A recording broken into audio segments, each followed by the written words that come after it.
Well, hello everybody and welcome to day 2 in terms of King of the Sea 2025 for the playoffs now. We're doing the playoffs now officially for the World of Warships community, which is fantastic. It is great to be here, my friends. I hope you're all doing well. And I have to say it is pretty much a big, full-on experience today. So it's going to be great. It's going to be a lot of fun times and shenanigans in King of the Sea day 2 for Asia for the playoffs. What's going on is basically that this is best of 3, folks, pretty much in terms of the matches, and it's going to be a bit long today. So it's going to be a pretty good matches all round. So it's actually going to be fun and engaging moment for us all. I just have to say that the weather has kind of like subsided a little bit, but we are glad it is actually eased up a bit now. So I'm very glad the weather has eased up a fair bit now. But anyway, the weather has eased up. It's actually, I'm very glad and grateful at this point in time. So what we're going to do is that we're going to go and give a quick rundown. So we do have 3 matches. We got the XFQ versus Kashi, which is the first one for the playoffs, and then we got 2 more matches after that. And we'll be bringing in our co-casters here in a second here. So right now, we got good old Vamps in the background here. Hello Vamps, how you doing? I'm doing very well. So, day 2, hey? I mean, like, we got an interesting lineup for the, well, for day 2 for the playoffs. Now, this is best of 3. We're in the middle of just like between you and me, we're just waiting. What's the go, what's the story, what's happening at the moment. For both channels, by the way, chat, exclamation KOTS is the giveaway. We're giving away some signal containers to start off for the duration of the stream. So we got a good time for you all to just sit back, relax and enjoy.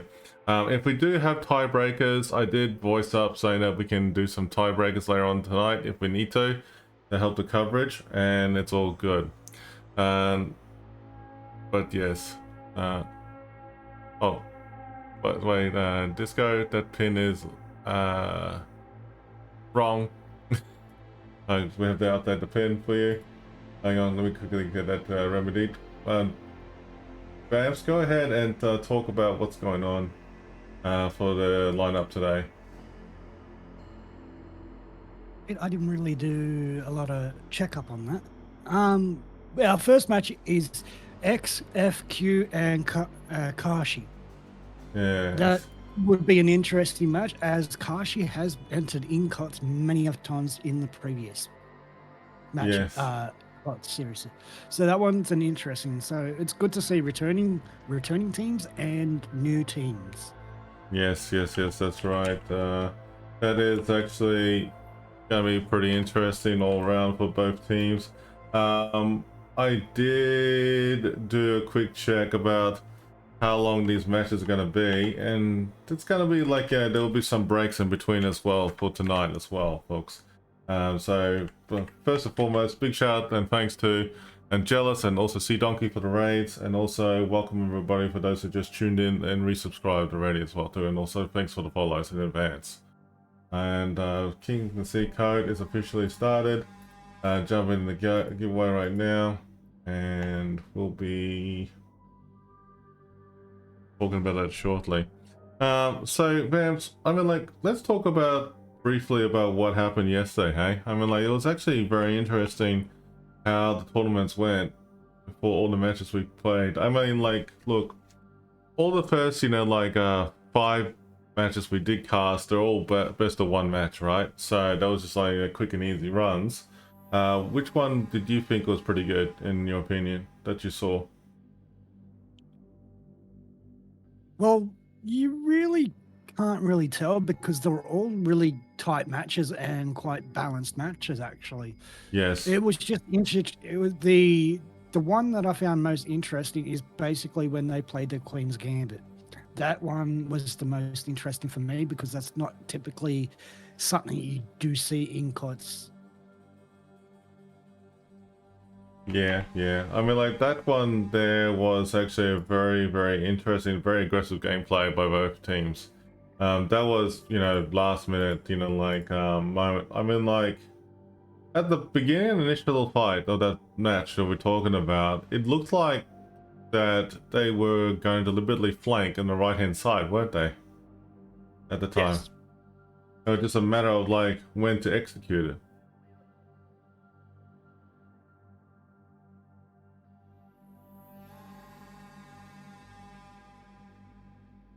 Okay, having a quick look. So we got the map pool. The map pool is basically Land of Fire, Northern Waters, North, Hotspot, Loop, Faroe Islands, and Sleeping Giant are the choices for today that both teams and also the other matches will have to choose from.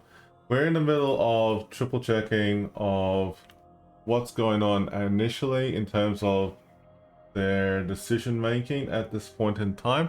At the moment, they haven't really decided yet. So at this stage, I mean, like it looks like that they're still voting and they haven't made a final call on that yet. So we just have to wait and see what they decide the outcome of that in a moment, though. But voting is still in progress at this stage. But yeah, it's gonna be interesting what we're gonna be seeing next, though. Okay, so quick reminder for everybody. Unfortunately, in terms of the regional the Twitch drops, as stated on my Discord not too long ago, earlier today, I did mention it, saying that we are doing in regarding to saying along the lines of we do have plenty of giveaways for you all and both channels and communities, and on top of that the Twitch drops are actually officially starting on the regional finals, which is next weekend. Both Bams and myself are looking forward to it. Chin's running late, chat. He's on his way, but we have to wait and, you know, for him. He's actually running about like an hour late, but by the time he gets here we'll be already started, you know, streaming the matches already. Now, another thing I can say is that the rewards are looking pretty good. With everything going on for King of Sea Asia group, there is actually some great amount, substantial amount of doubloons, as well as some steel and other economic bonuses, and some steel camouflages. We love steel camouflages. Also some other tokens and flags as well for participation in the patch as well. That looks actually pretty good, man. So yeah, and I see some people giving some feedback about me wearing a business suit. Well, yes, I mean, like, it's great to be here, chat, and formal. Nah, all funny games. I thought Stancy was actually going to wear a suit, but he actually shaved, and that made me laugh. Yes. He was a little bit shocked and horrified at that. Yeah, I had to get a new coffee, by the way, Chad. It was actually pretty interesting, but anyway, folks, for my side of the stream side of things, I am live streaming on both Twitch, Kick, and also YouTube today.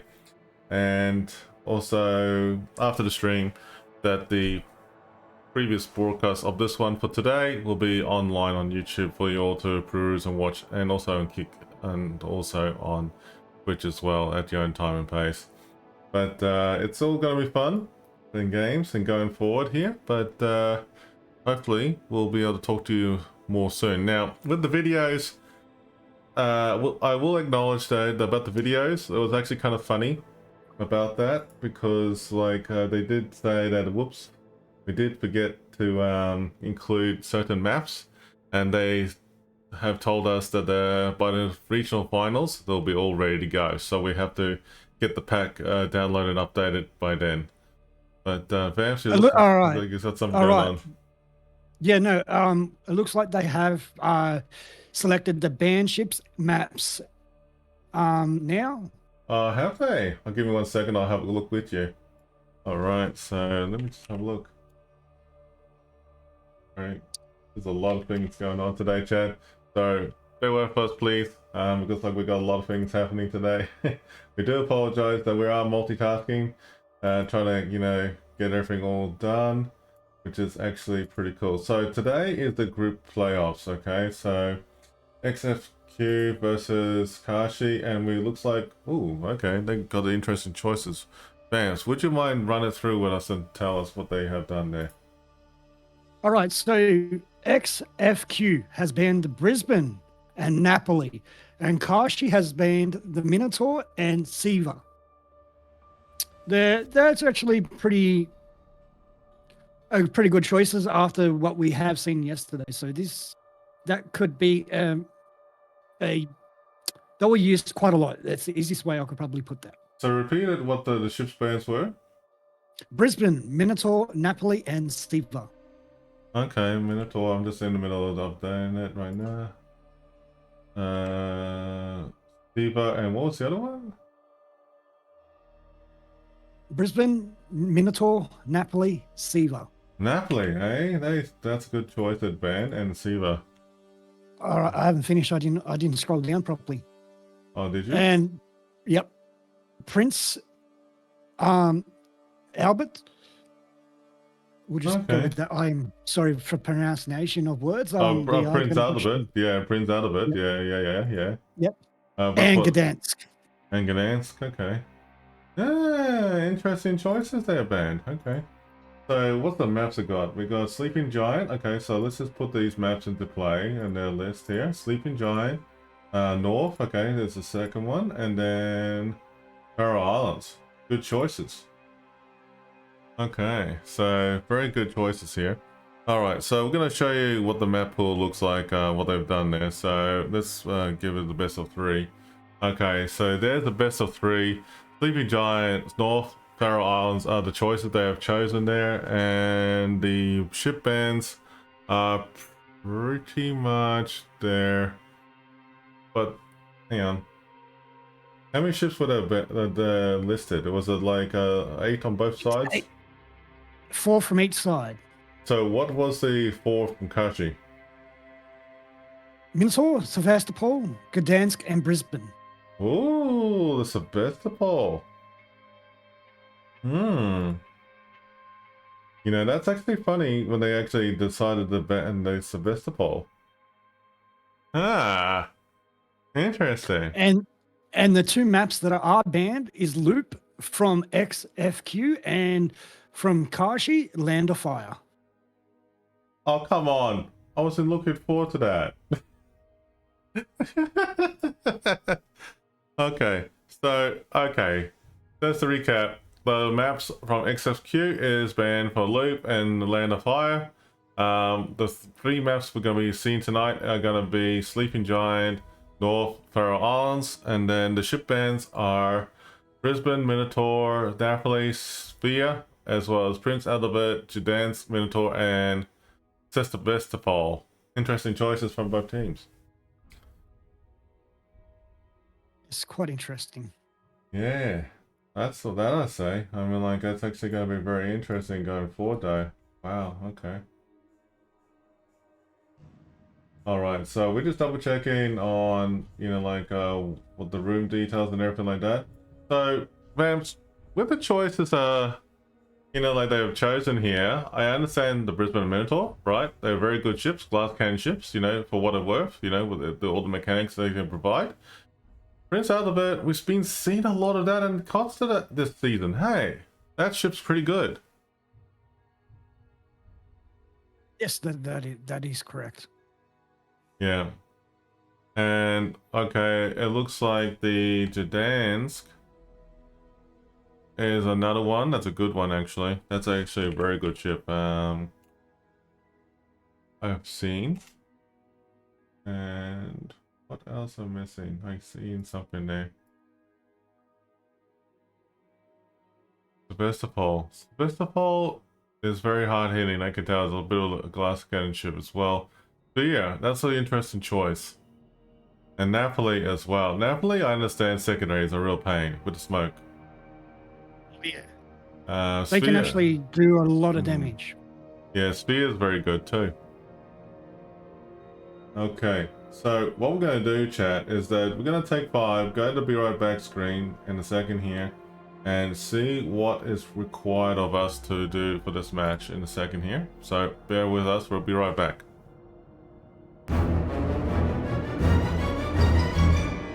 Nothing.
we have some great news that we are getting ourselves ready to get the first match underway shortly in the next 15 minutes or so. By the time it's with this 5-minute stream delay, you know what I'm talking about anyway. Anyhow, folks. Yeah, that's a good old delay. That's all right. I'm going to try and play the video, see if it's available. Give us 1 second. We're going to try it now, and we'll be right back.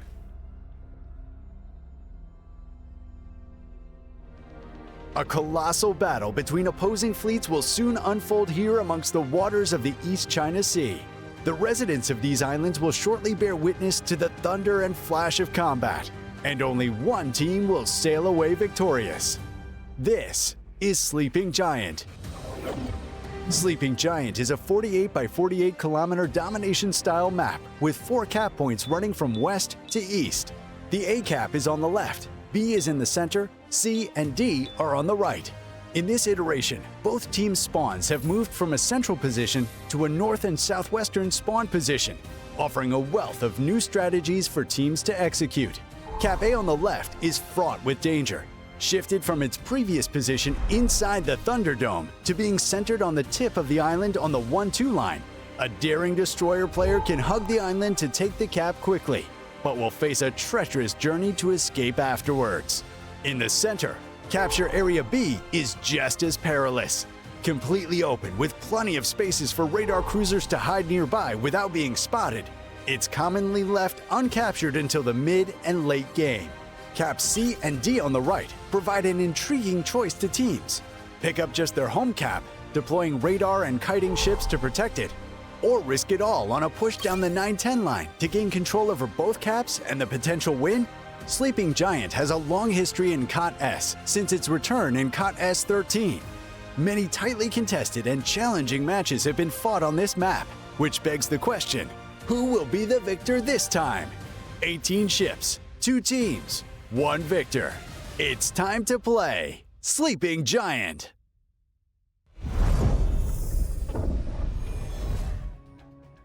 Alrighty then, folks, we are back and we got ourselves ready to go. XFQ and also Kashi is coming out swinging here. So what we're going to do is we're going to quickly do a quick update of the positioning. Kashi is on Alpha side and XFQ is on Bravo side. They're going to be rotating between each other by the looks of it, so we're just going to compensate it as we go with the whole thing. So there we go. So Kashi's on the left. Bravo team is XFQ. So pretty much that's what's happening right now. Both teams are doing Sleeping Giant. Vamps, take it from here because you mentioned something about in regarding to the map, didn't we? Yes.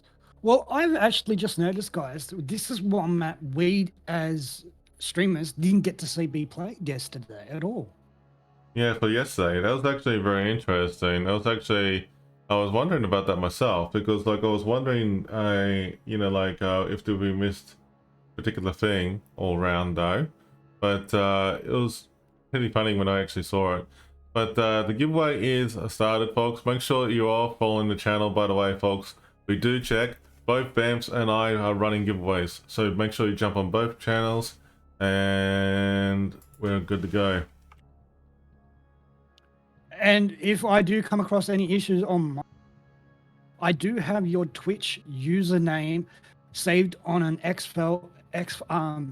document, just so we can, if there is an issue, there is a way that we can get in contact with you. Heads up, Bamps. Go to game screen. We're getting ready to go. Right, and T-minus 5. Okay, so we're getting ready to go for the first match for day 2 of the playoffs. So make sure you all enjoy. Disco, I do not know if you have the ability to do predictions. If you can, try it and see if you can do who will win for this match. And I don't have anyone to do this for me, so That's okay.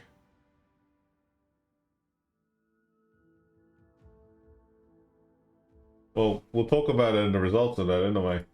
Alright, let's go. All right, it looks like we're all just about ready to go, guys.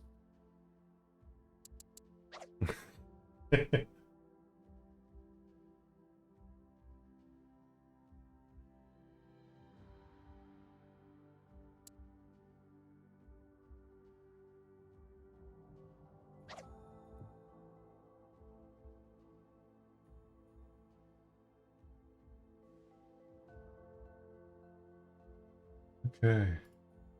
Let's get some I papers. honestly have no idea what they're typing in game right now, but it looks good. So, okay, so XFQ and also Kashi are about to start here for first one in the match. It will be starting in less than 3 minutes or 4 minutes from now. So pretty good.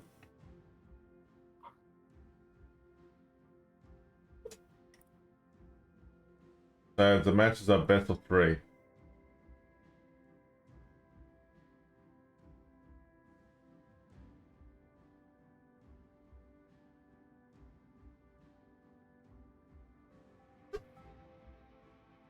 Okay.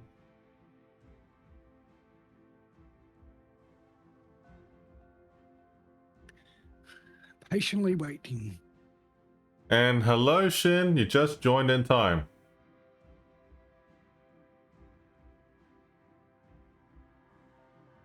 Oh, shitty boy. You probably just got home.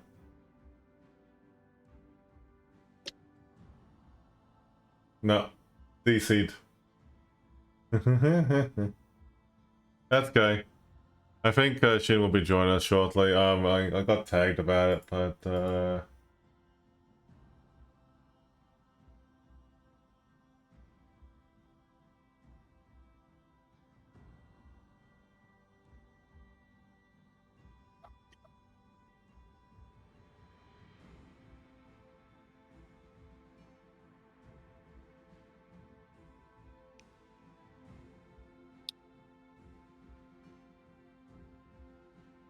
All right, we're getting ready to kick off. good luck everyone. Action stations for day 2 for King of Sea playoffs.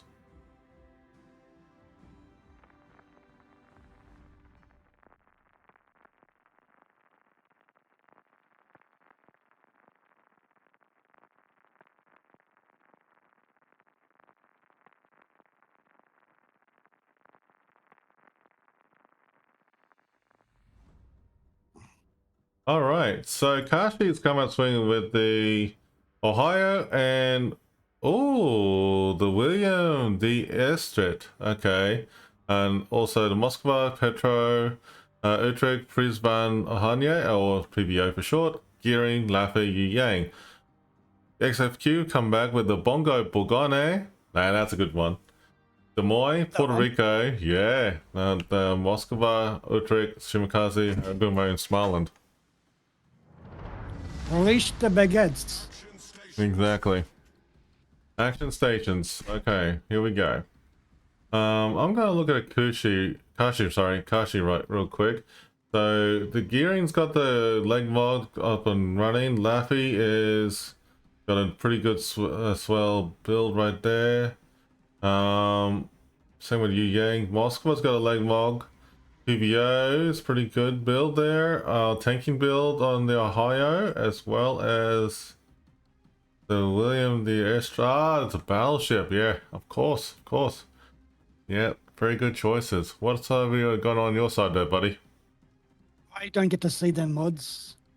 I'm like, okay, I'll quickly talk about it then. Smalin is got some evasive maneuver spec that's pretty good. Des Moines got the leg mod. Puerto Rico. Oh, okay. So it's got a unique commander for both the grease the gears as well as a reload. Gun feeder. Interesting choice for the Gonade with tank build. Okay, with a bit of brisk involved. Utrecht has got a nice impressive build with a heavy HE build. Bongo and Moskva. Bongo has got a nice wool. Okay. Heavy AP shells. Oh, that's gonna be great. Moskva's got a leg mog, and as well as the Shimakaze has got no leg mog, but is actually moving over there. Looks like we got a very interesting start on the match already, Vamps. So it looks like that Kashi is really pushing hard to A, and same thing for XFQ. So this is going to be a bit of an interesting push for both teams right now, and pushing towards A. So we've got to keep an eye on that. Thanks for the follow, Murloc. Welcome to the channel. And then looks like the Laffy in Bravo Cap is just sitting there with the good old Yu Yang. And pushing over to Charlie Cap, and the Shimakaze D Cap for SFQ. So, a lot of top jostling going on there right now because there's a lot of smoke here, and it looks like AA is being put into play here with the random bomb attack run. So let's see if he's going to go hit this Moskva. Oh, there's one hit. C and D, we have the Union against a Shimakaze. Yeah, okay. Alright, so at the moment, there's possibly some torps hits on the Utrecht here. Probably going to cop at least maybe 2. 1, 2. Whoa! That is close, chat. That is close. Wow, okay. So that's a good warm-up for the day, for the first battle so far. Let's see what's going to happen over here as we go towards the other side of the map.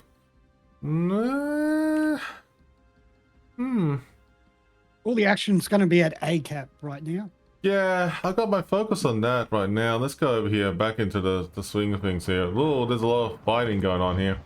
And look at this big push from the XFQ with the Haraguma, Des Moines, and Utrecht with the Smalin. That's a very good teamwork gameplay right there, Chad. So I have a feeling that they could be pushing down here towards the gearing if they play it right. But at the moment, though, it's gonna be Very good gameplay by the Hiragami to actually smoke up the team as well. That's right, Hiraguma has actually done a good job there. But the Moscow and Kashi is actually getting focus fight on at the moment right now, and it's a good teamwork between the Urkrig and as well as the Des Moines. So that's good teamwork gameplay right there. Marlin is probably helping out as well too if it had the range. So at the moment right now, it is a bit of a standing point right now with everything going on.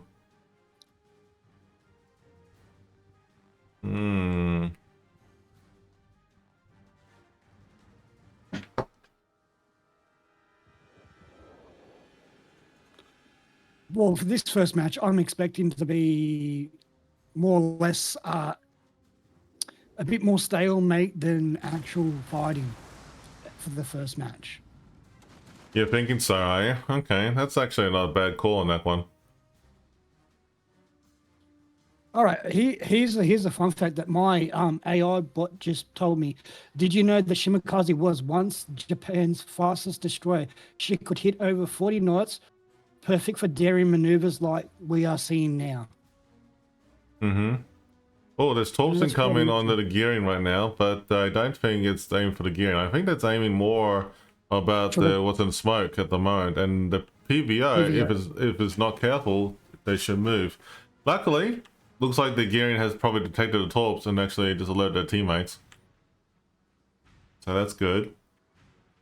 PVO should be clear. And Smolin just sent a heap of torps at it again. Yeah. Oh, PVO has slowed down. You might get one torp. He's getting one torp. He's getting one torp, unfortunately. But that would have caused flooding. Yeah. PVO should have moved better.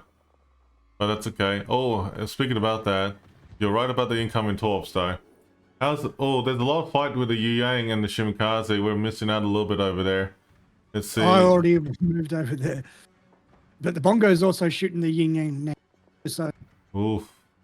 Well, there's torps incoming on the PVO right now. Here he comes. It's like the next second wave and third wave incoming. Will the PVO on Kashi will dodge these? It's looking good. Looking promising. Okay. And it looks like it's going according to their favor right now.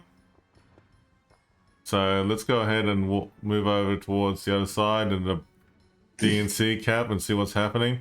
There's a bit of top thing going there. Ooh. Well, at the moment, the XFQ are all clutching back towards the center to B cap. Yeah.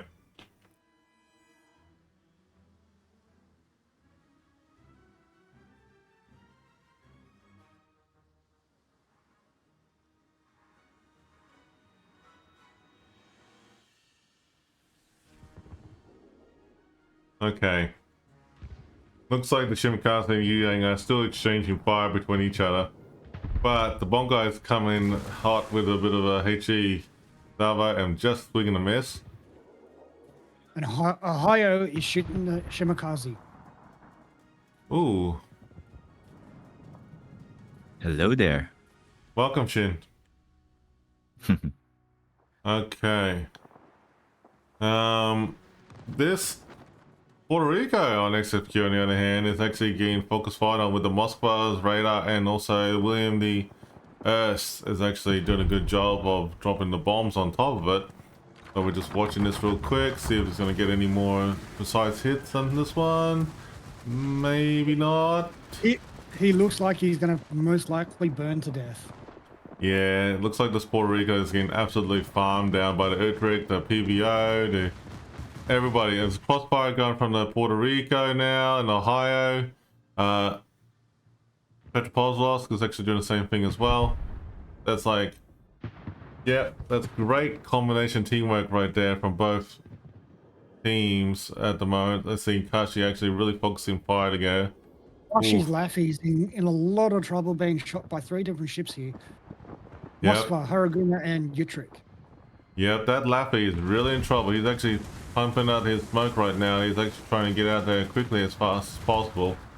So he's actually kind of a little bit away from the fleet. It looks like that the Puerto Rico is still limping at the moment, but he does have a chance for Kashi to take it out. So anything can happen, anyone's guess right now. But looks like the torps are coming in towards the Moskva and the William East, and there's bombs all over the place. Wow. The PBO is taking a run. There's bombs everywhere. Oh, this could be the kill they're looking for Kashi, maybe? Maybe not. Maybe. That's close. Well, Utrecht might have the final say in this matter. And there we go. The Puerto Rico's down. So first kill has gone to Kashi. Good play. Good focusing fire and team play right there. So at the moment, it is actually very good to see how XFQ have what they've done is they actually regather their forces and centralize their attention over at the Bravo camp right now. The question is, what are they going to do next? Are they going to take one of their ships to go in and reverse into the cap and take the cap, while they try and force the Kashi's hand to try and move in? We'll soon see. At the moment, A cap has been abandoned. They left the Smolin there to play and hold the line over there for now.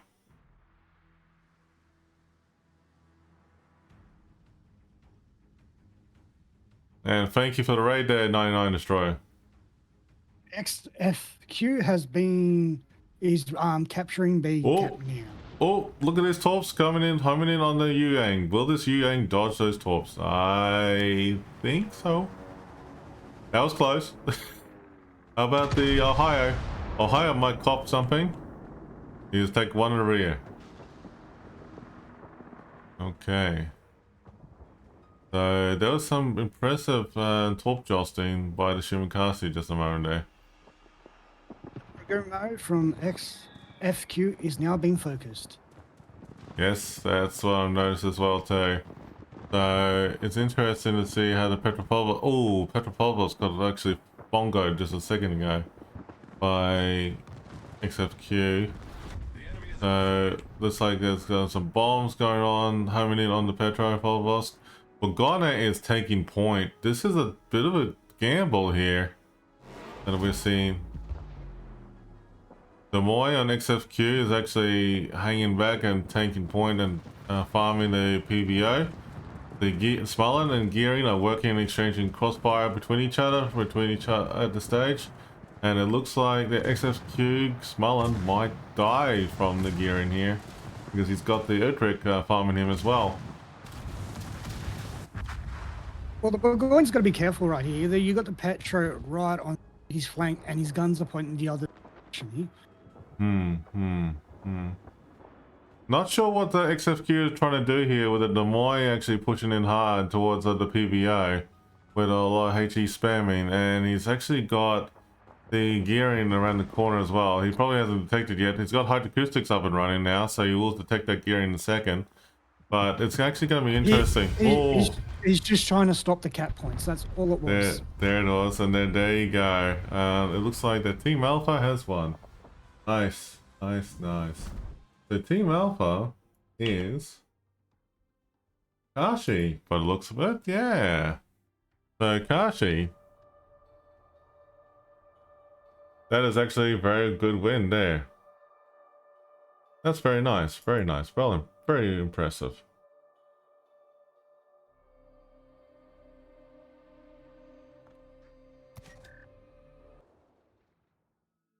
So that was actually not bad for Sleeping Giant. It was that was actually a pretty tamed match for a Sleeping Giant. Exactly. So it is actually pretty good overall there. I mean, now we're getting ourselves ready for the next map, which is actually going to be North. North, yes. So there we go. North is coming up.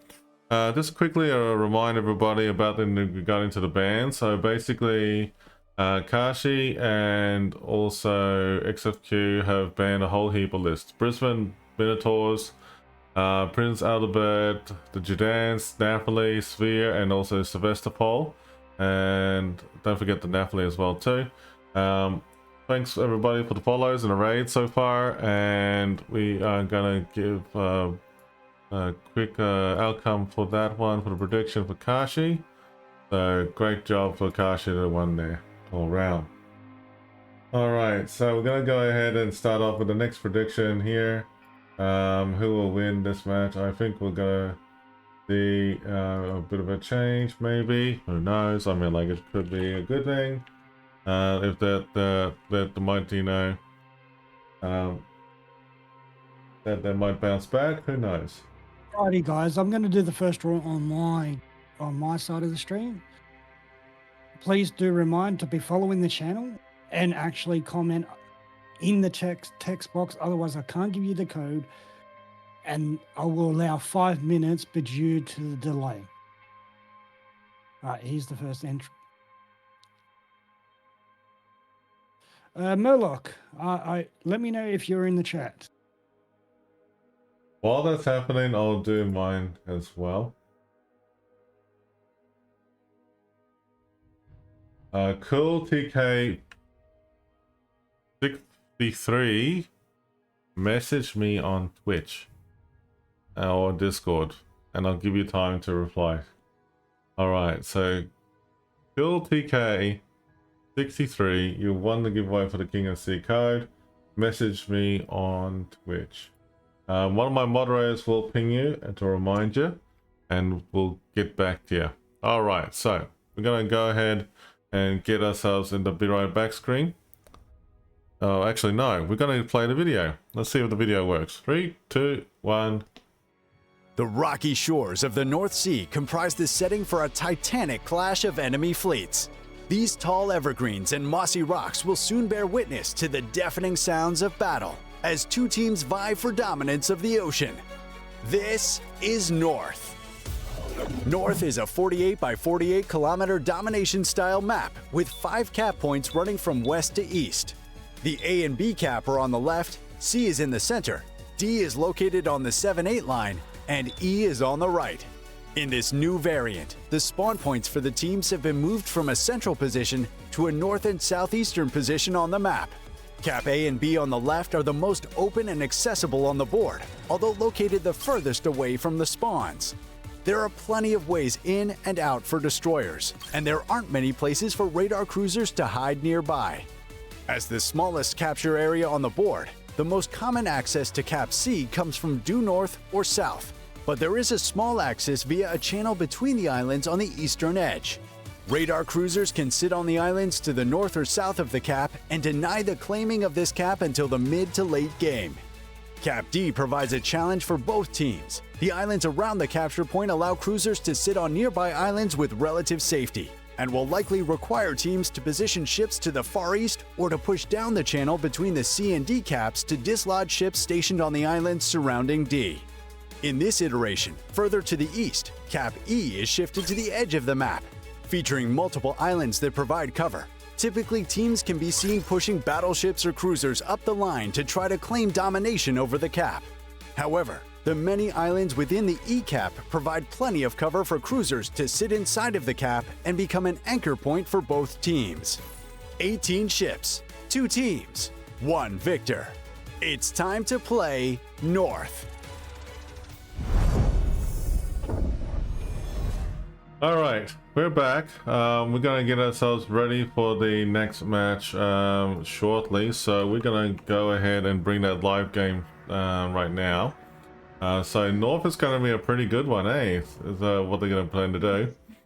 North, nice. So what do you think about the North map, guys? I mean, like, it's gonna be pretty cool with the choices they've made here. Oh, Bams has lost the camera for a second. No, he's back. So we got 4 caps, 5 caps. But for me, Rev, we have seen this map being used yesterday. We have seen some people camping on those island edges, and they were just strategically placing themselves for, preventing pushes from the enemy team. And one of them will just overrun each one side. It's a bit of a slow push what they're doing yesterday. Okay. Yeah. That's good, man. I mean, like, we have seen a bit of North being played yesterday as well too. So it's actually good outcome of that. By I the way, remember this is the one with the Libertad yesterday, right? The one that goes. yes. Okay, yeah. All right, chat. Exclamation mark KOTS is the next giveaway. It is started.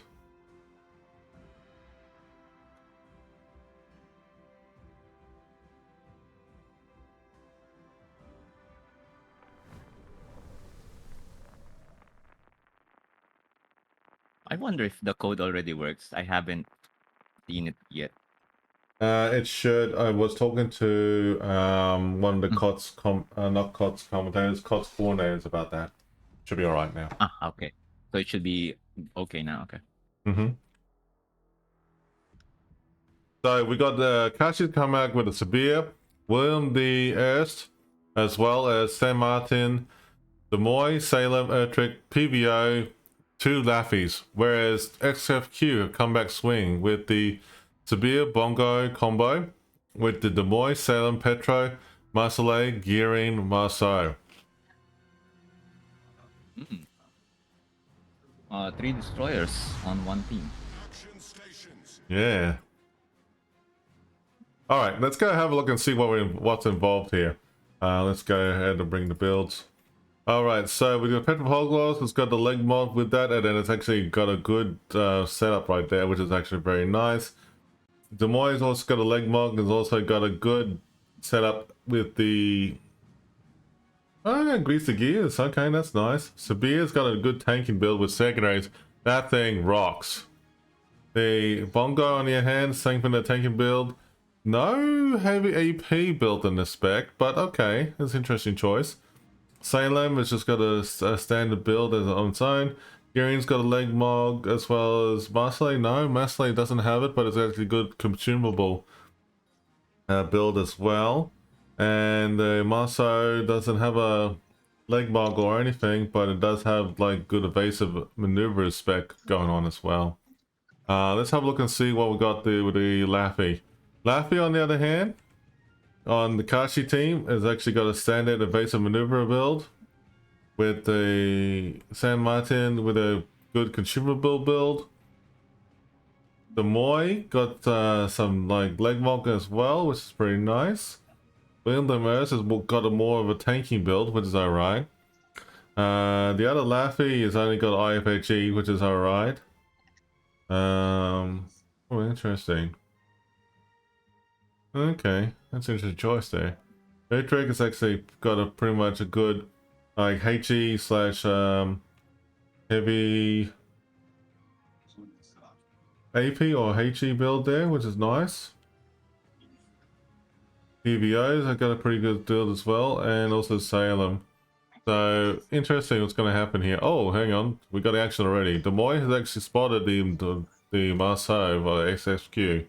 Both teams have moved in already, and they are actually, funnily enough, laying loose the big guns already on the Marceau. Marceau is kind of copying some hits at the moment right now, very loosely at the decap.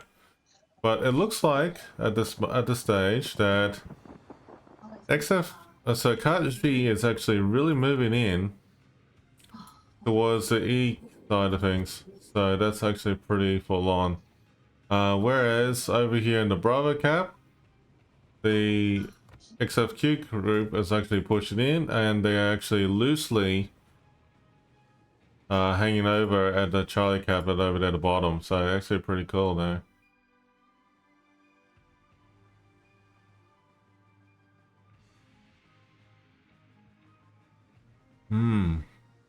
At the moment though, over in A cap, we got the Kashi group with the Malafi and the San Martin actually moving over here loosely. I can see that there could be a two-way prone attack over at Bravo and Alpha. They could probably might confront with each other or hang back. So there's a bit of a stalemate there. I think most of the action is more focused on...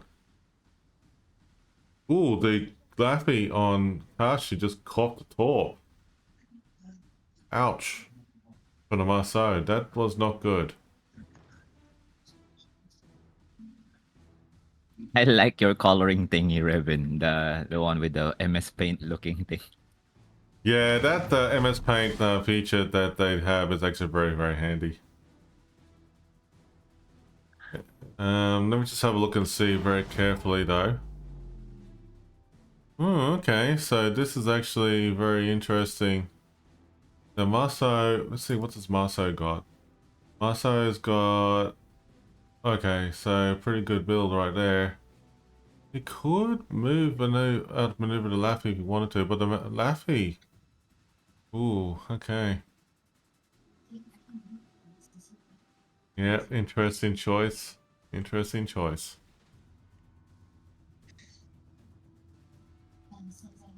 Okay, let's see what happens next. So this is round 2. XFQ will have to win this to stay in the game. Oh, Vamps crashed.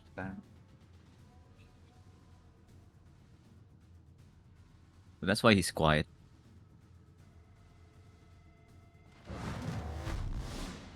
There's at least... Okay, well, I'll talk a little bit later.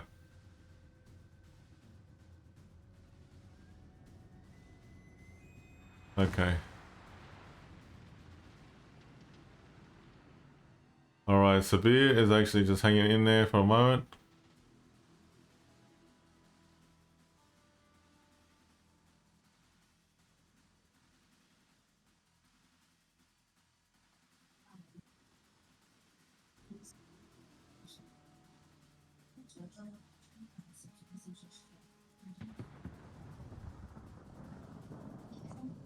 Bit of a stalemate. What are they going to do? It's actually interesting. I see a lot of Torpton coming over here on the gearing and also the Des Moines. No hits yet, but they've done a good job with the push there. I can see a bit of aggressive push here with the gearing and the Des Moines working together hand in hand. Hard acoustic is up and running. Oh, San Martin's radar just found the gearing. Oh, here we go. Marseille is engaging with HE, and also the Des Moines fired up some HE shells as well. Between the two of them, they're actually moving in very nicely. So it looks like the Des Moines is actually staying back a little bit with the Torfs. And there's some Torfs coming in on the gearing right now. Is the gearing safe? Yes, he is. But is the Des Moines safe? Yeah, he would be, definitely, for sure. But actually, very, very interesting gameplay there. Oh, there's a lot of action actually happening over here on the other side of the map right now. It looks like that the Marceau might get torps, but he won't. He's lucky. However, there are some torps going in, homing in on that Severe. Severe might cop at least about maybe 3, maybe 4 torps. Looks like possibly 4. Wow. That's not good for the Kashi Severe right now. It's not good indeed. Because like he's actually getting focus fired on, but it's the Severe as well Petro and also the Bongo and the Marso and the Salem. That's great crossfire happening by both by XFQ. They really need this to get the Kashis the Severe out of the way. So if they do that successfully, then they can move on to next. Oh, and then Earth is actually taking a very big gamble of charging in and possibly maybe doing a Citadel run on the Severe. This could be a possibility. No, they're doing a drive-by with each other. Ooh. But they're not. Wow, look at that. Yeah, I know. It's like I was wondering about this. But wait for it, don't forget, you got the PBO right in the corner over here. He's waiting for it. Oh, that's a big hit on the Citadel. From the PBO from the Severe. This is really where it counts. Oh. So much action, Rev. This is great. I mean, like, it's actually waiting for it to happen next. Okay, come on. Let's see. PBO. Oh, PBO is bowing. Angled a little bit. Oh, I have a feeling, Rev, they're gonna ramp. Yeah, I think you called it there, Shin. Oh, look, this is actually getting even more hot and water right here. They're getting closer. They're going grand for the ram. Oh, there's the ram. Yep, the ram Shin has called it. Oh, what a go right there. XFQ's done it. Wow. I tried that. That was good. That was good. Okay, XFQ is going downright fighting. They're not going to hold back. Let's see what's going to happen next. All right. So at the moment, Kashi is hanging back, knowing that they have lost a couple good ships in their wake, though. So let's just see what happens now. Looks like the Maso is engaging the William Demurst, and the Kashi's ship for the William Demurst is actually moving away, and he's probably gonna go all the way through back to the top end, or he might fight his way through in the middle between these islands there. But hang on, wait for it, there's more. It looks like the Bongo, the Demoy, gearing, and Demoy is being murdered. Focusing fire to get. Oh, you Jin's called it again, chat. That the Demoy is absolutely getting hammered here. But XFQ, and he's showing broadside to 1, 2, 3, 4 ships. It's not a good look. That's a 5 shooting at it right now. Yeah. That's 1 more down. Yeah, and then well, make it 6. William Nurse is right there. Oh, there we go. That. Already on back. Okay, XFQ is almost there, and he's gone. The Demoy for XFQ is gone. Okay, so what's happening here? Okay, interesting. Welcome back, Vamps. All right, so hang on a moment. This battle is getting more and more heated by the second here, chat. Looks like the Salem on Kashi is getting absolutely focused right on by the Salem by XFQ, and also the Maso, and the Salem by XFQ is gone. And will the XFQ take out the Kashi Salem? I don't Well, if the think so. the Desmoine from Kashi not careful, right, the Bongo from XFQ will be able to take him out very quickly. Okay, so here we go.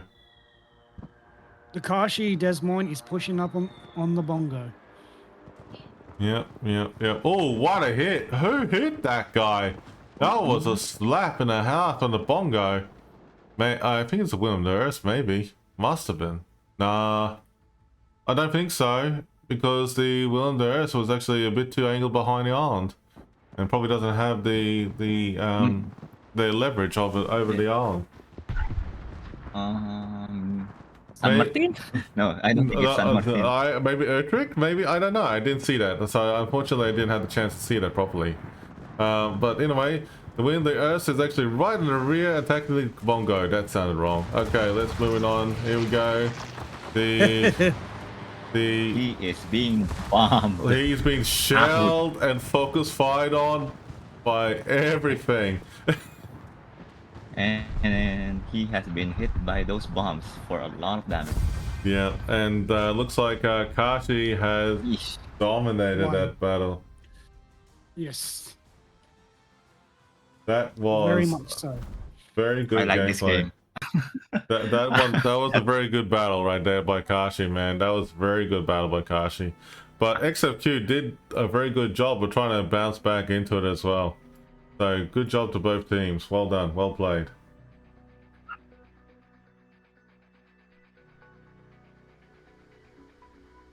But yeah, I have to say that was that's a very good gameplay by both teams right there. I was actually very surprised about what happened right there.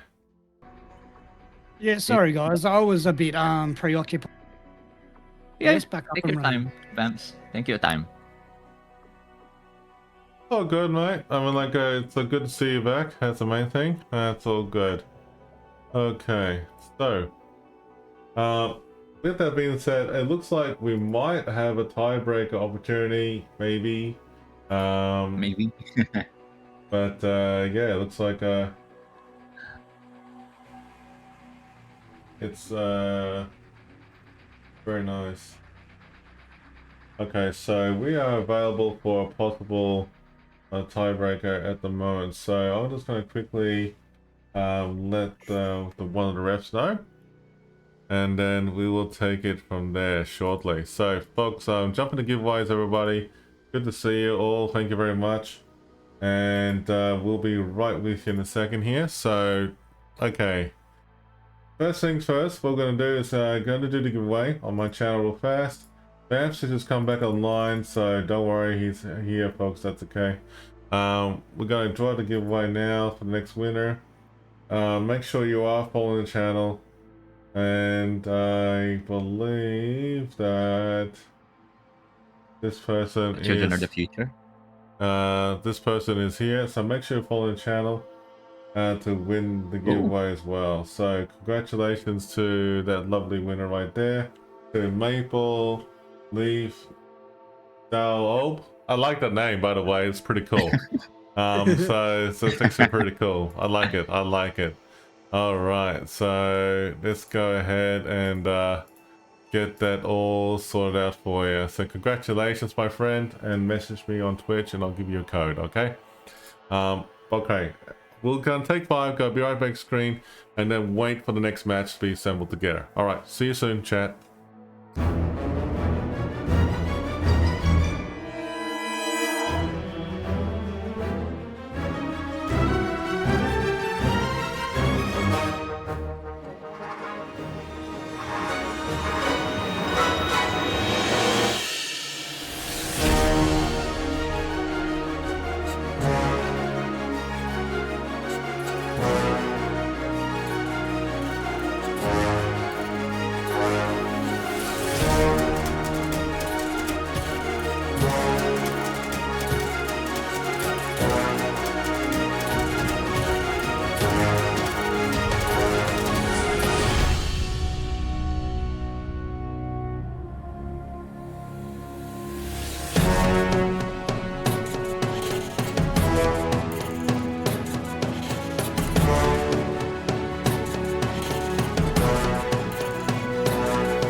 right, folks, we do have a tiebreaker right now, but we're quickly updating this effectively right now.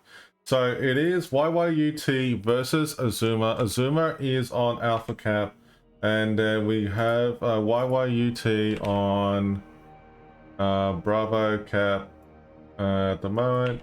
They have the map, which is Northern Waters, and then we're good. Okay, so all right, there we go.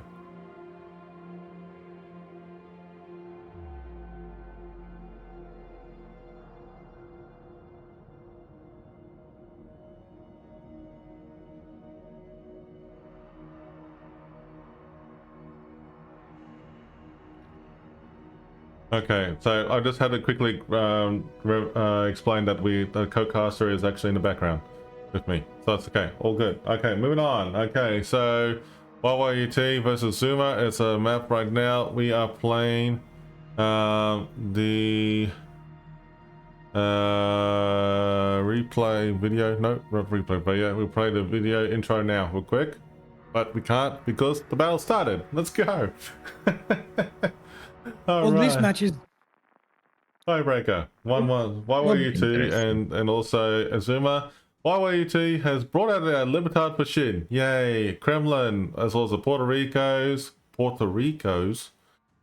Prince Albert as well, and Triple Marseille. Azuma's really pushing out hard. They're not fucking around here. But Vermont, Kremlin, Brisbane, Moscow, Marseille, as well as Hirogumo, Marseille, and Ragnar are all coming. That's unreal. And this is rather interesting. These teams both have won KOTS in the past. Yeah. Yes. Yes, that's very, very, very true. Okay, so Azuma has got a very good tanky build on the Kremlin, and also the Libertad as well with secondary memes. Prince Albert has got some good secondary torps memes as well for range. Also the Marseille is actually a good choice. Puerto Rico has got a very interesting consumable build and actually a mixed build for the other one. Wow, okay, grease the gears. No, gunfeeder. No, not grease. No. Yes. For the reload time right there, and Marseille as well. Interesting how this is going on. So YYUT's Kremlin has got a bit of a tanking build. Vermont, wow, Vermont is not holding back with a very impressive, very destructive build there, and it's actually a very nice one. Marseille is actually pretty good, and also Moscow's got a rig mod. Brisbane's got extra range. Interesting choice. Hirogumo it's got the leg mod as well, and Ragnar is just doing a preemptive build as well. Interesting battle lineup for everybody. This is not exactly what I was anticipating, but because Azuma and YYUT have come out swinging for a tiebreaker, for showdown, they're both not mucking around here. So it looks like the A team for the Azuma group is actually pushing hard towards A cap, and then we got the YYUT's actually, you know, like loosely covered the bottom of Charlie, and then A cap is actually, you know, like their plan, but they're holding it off now just to keep it a bit more defensive move here. But they are focusing fire on the Libertad right now, which is actually pretty impressive. A lot of firepower have been exchanged as well over here with the Ragnar and Decap for the YYUT. Yeah. At the moment, YYUT, the map, right? Looking at the positions, they're actually at a passive aggressive point. They're not pushing. They're only doing damage at the moment. They're not aggressively pushing up in any way. They're waiting for the enemy team to come to them.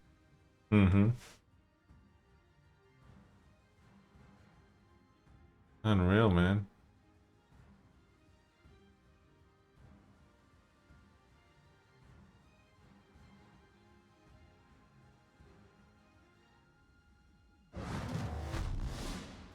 Also interesting, what I've been notified just now is that NFG versus Ares is actually going to game 3. That's going to be interesting. But it is rather interesting that Azuma with the Libertad and Rico that are pushing up so goddamn hard and fast. That is a rather interesting move. They are not mucking around. They definitely want to win this. Azuma really wants to win this. YYUT has one thing that I've noticed in the past is that they play very good defense and at the same time they play a very good offense, and they're pretty much waiting for the right moment to strike, and they're just trying to figure out what Azuma's defense is like at the moment right now. So Azuma's got the A cap well in hand at the moment, and they got 3 caps, but YYUT cannot sit back for long. They have to attack at some point. But it's going to be interesting though. Oh, Kremlin's taking a bit of shot from the other Kremlin on the side.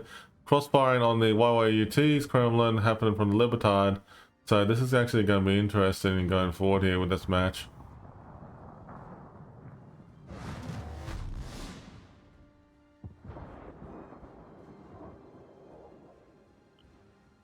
Was that the Puerto Rico they got hammered? Mm-hmm.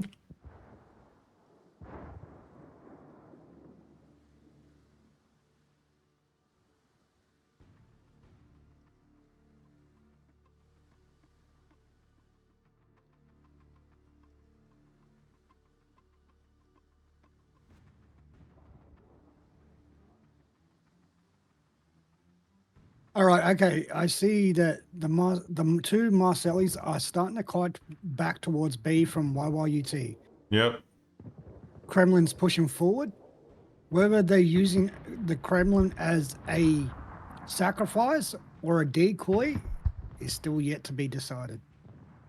I can see what could happen here with the Puerto Rico and the Marseille and the Prince Albert over here, just on the west side of the B cap. They're waiting to move in at the right time. Oh, they both pumped out the hydroacoustics at the same time. Dang. That might be a little bit overkill. That might be overkill. That's a little costly. Ideally in KOTS, that's something that you do not want to ever do. And that's a really big mistake from this team as they're quite experienced at King of the Seas. Oh, speaking of which, all 3 of them have done it. Ah, that's a mistake. Okay, hold on. There's Tolston coming. Let's just see what they're going to do. Oh, they're getting focus fight on Azuma's. Puerto Rico is being farmed right now. From the Marseille, Vermont, Moskva. Wait. Yep, all the shells are coming in now. Okay, here they come. So, yeah. It does look like Azuma's made a really big mistake. Yeah, they have. I'm just actually the Marseille on Azuma has been lost at the sea flank at the moment, thanks to the Hiragumo and also the Brisbane. And also Puerto Rico is going to go down here. Ooh. Okay, so see, this is what I'm talking about. YYUT is very good at playing defensive, and they actually call in to focus fire on their targets one at a time. The Kremlin on YYUT is actually holding itself as a bit of a gamble that they're gonna hold it off the Kremlin on Azuma. So this is gonna be interesting to see what's gonna happen next. Will this pay off for Azuma's aggressive push back? I don't know. Prince Albert is moving in. Just looking at the angle at one direction to all the ships that are shooting. The Marseille and the Prince Albert, I do not believe they're going to survive that because there's way too many ships. They're way too close. They're not spread away from each other. If they were a bit more stagnant in their positioning, it could have worked off. But in this point, I do not see both of them ships surviving. No.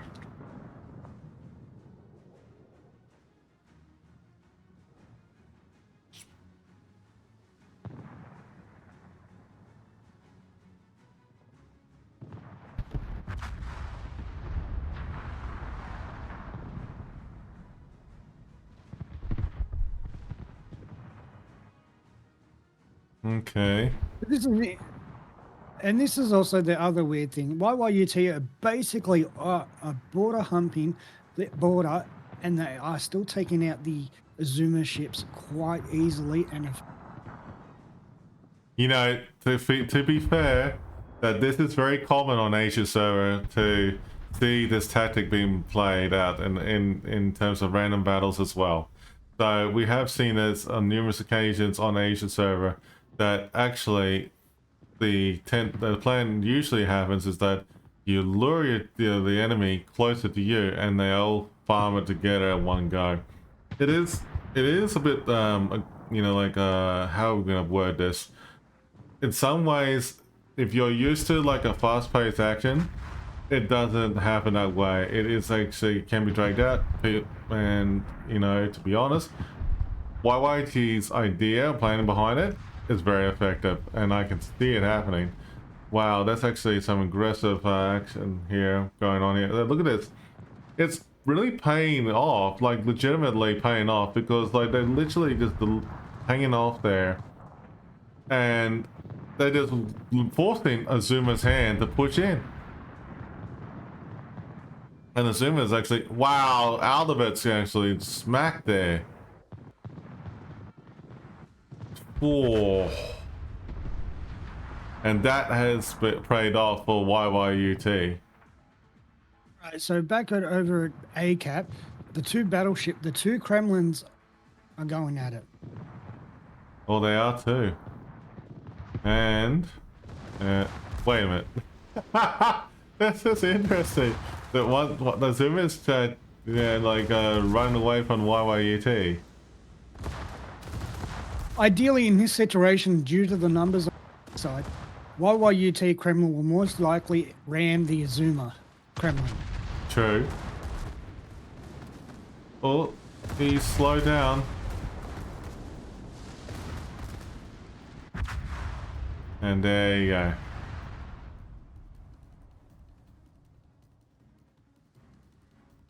Now all is left is a low health Puerto Rico.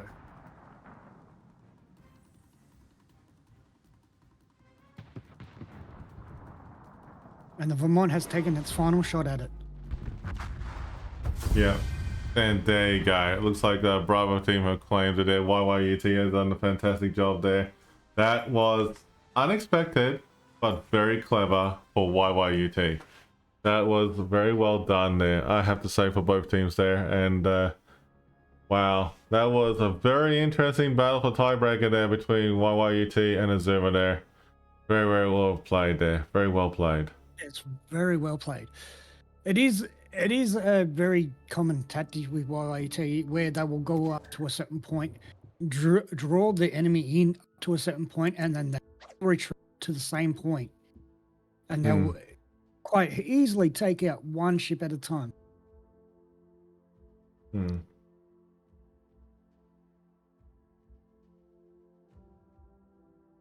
So that is quite a normal practice for that group.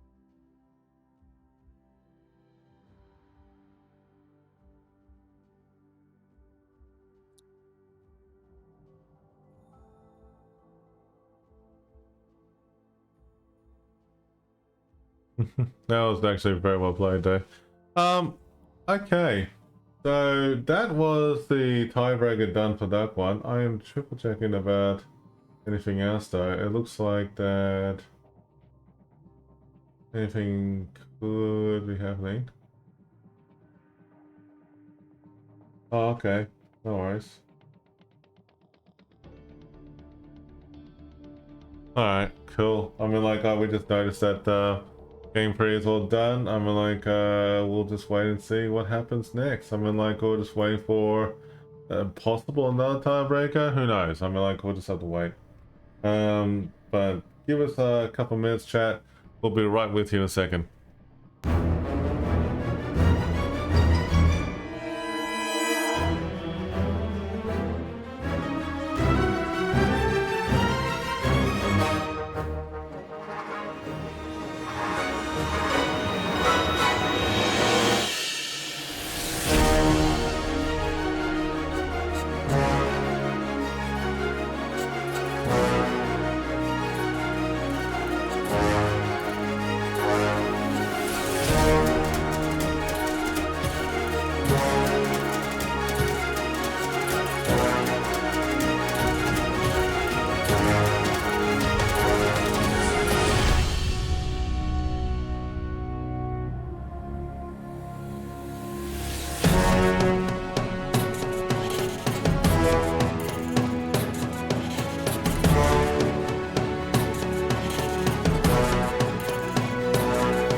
right, chat, we're back. So, the next match that we are casting shortly is soon to be starting about half an hour time from now.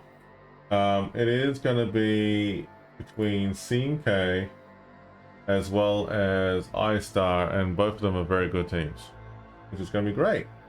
Meanwhile, giveaway has been drawn, and congratulations, Murloc. Anyway, moving on. Okay. So yeah, good on you, Murloc. You deserve it. Message me on Twitch and give you a code, dude. Hey, Murloc, you won it in both channels. I called that rigged, bro. Rigor mortis. He won it in both channels, guys. That's really funny. But anyway, next giveaway has started. Good luck. Anyway, will there be a code or something? I think I don't know to answer that question there for Cool TK 63. I can ask the question. I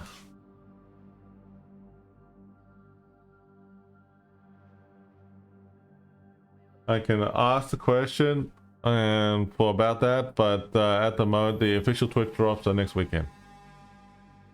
Murloc, congratulations, mate, by the way, and we'll be giving you codes shortly, so you know what to do with that one. I'm in the middle of just quickly double checking right now, chat, what we're going to be doing next in terms of the next battles and stuff. So it means that everyone here does have the chance to sit back, relax, stretch if you need to in the meantime. But just to quickly talk about this, they are actually in the middle of processing to choose the maps for between Land of Fire, Northern Waters, North, Hotspot, Loop, Faroe Islands, as well as Sleeping Giant. On top of it all, I mean, like, there is actually going to be an interesting lineup in play here. So I mean, like, what we can do is actually have a quick look on that right now in terms of the matches. So it looks like that the voting has already started in play. It's a best of 3. We're just waiting, you know, like, for it to happen, but give it a few moments. It'll be there shortly. Remember, folks, to be following the channel and everything for both the Bams and myself. We do check just to make sure you get the giveaways and everything as well. All right. For the viewers out there, next weekend is the regional finals, semi-finals, and the finals for the regions, for all regions, and you're an Asia server, and you'll be entitled to get all those drops there and possibly get either the key or the D7 Provincian. If you missed out the D7 Provincian, the Netherlands cruiser that was from the dockyard, it is a very good warship. Now, the Japanese battleship Key is also very nice at tier 8, and it's actually fun to play with. It is a very good ship. I do have that one. So, and that one is a lot of fun. Yes. It is actually very fun to play with on both ships, though. It's actually very nice, though. And to answer your question, Murloc, yes, we are aware that the codes do come up as already being activated. You'll have to allow some time. That is the message from Wargaming. Just allow the time for the code to be reactivated. What was it? We were told 24 hours yesterday. Yeah, 24 hours. So basically 24 hours from the stream itself. So with the King and Sea codes, I mean, like, we have asked that question after here a few times about this, and we have been reassured that the codes will be available for you within 24 hours. Now, I will be frank with you all that if it doesn't happen that way, you're more than welcome to let us know, because we will let the KOTS team know and let them handle it between Wargaming. After all, we're just running the show, but at the same time, we want to make sure that you get what you deserve anyways. So that's a good yeah. point. Yeah. And on my side, I am keeping the track of your Twitch username. That if you do win it, don't worry, your code is connected to your name still. So, and I have a spreadsheet for this reason. so we don't get mixed up or we don't forget on what code regardless.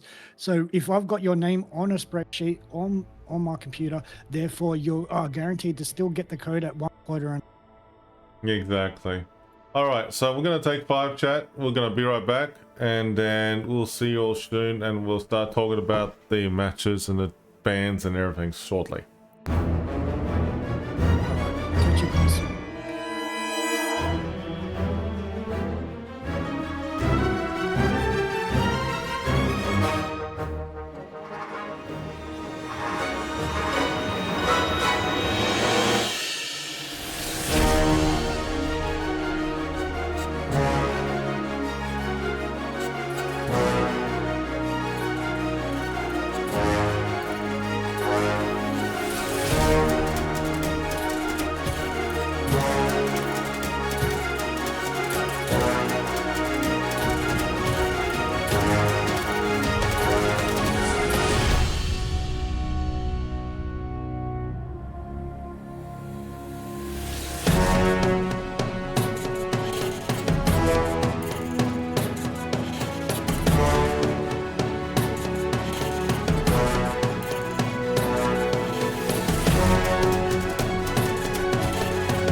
Alrighty then, here we go, chat. Okay, so to give you a bit of an update, iStar versus Seam K is going to be live in the next 10 minutes. But before we jump in, let's talk about this real fast. Hotspot, Normal Waters, and Loop are the maps that are going for. Sleeping Giant has been banned by both teams.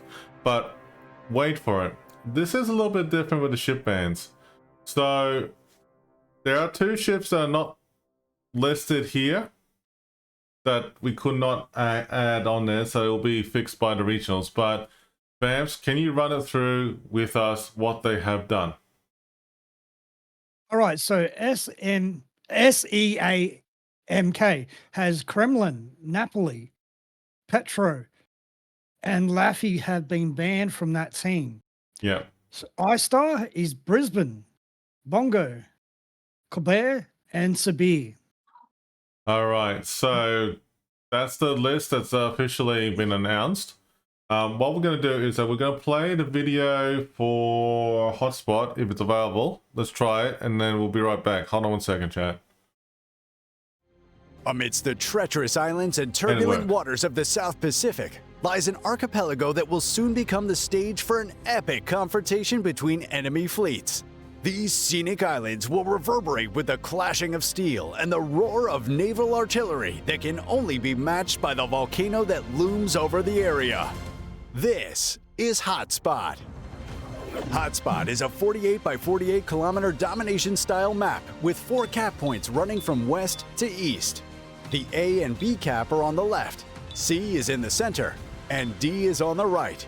In this setting, the spawn points for the teams have been moved from a central position to a position located on the 7-8 line. Cap A and B on the left will provide a challenge for even the most skilled of teams. While an island provides for an easy ability to take one's home cap, the small amount of water that separates the caps enables the smallest misstep to be massively exploited. Teams that lose a ship out here will quickly find themselves fighting for only half the map. In the center, Cap C provides a variety of ways in and out for ships and can draw in a destroyer player like bees to honey. However, the 4 islands surrounding the cap provide a multitude of ways for a radar cruiser to ambush an unsuspecting DD. Cap D on the right provides a new and unique experience for teams. Moved from within the islands to the west, the D cap now has no island cover. Teams will have to execute any plays for the cap with an extreme amount of caution, as once lost, the cap will be a significant challenge to retake. 18 ships, 2 teams, 1 victor. It's time to play Hotspot.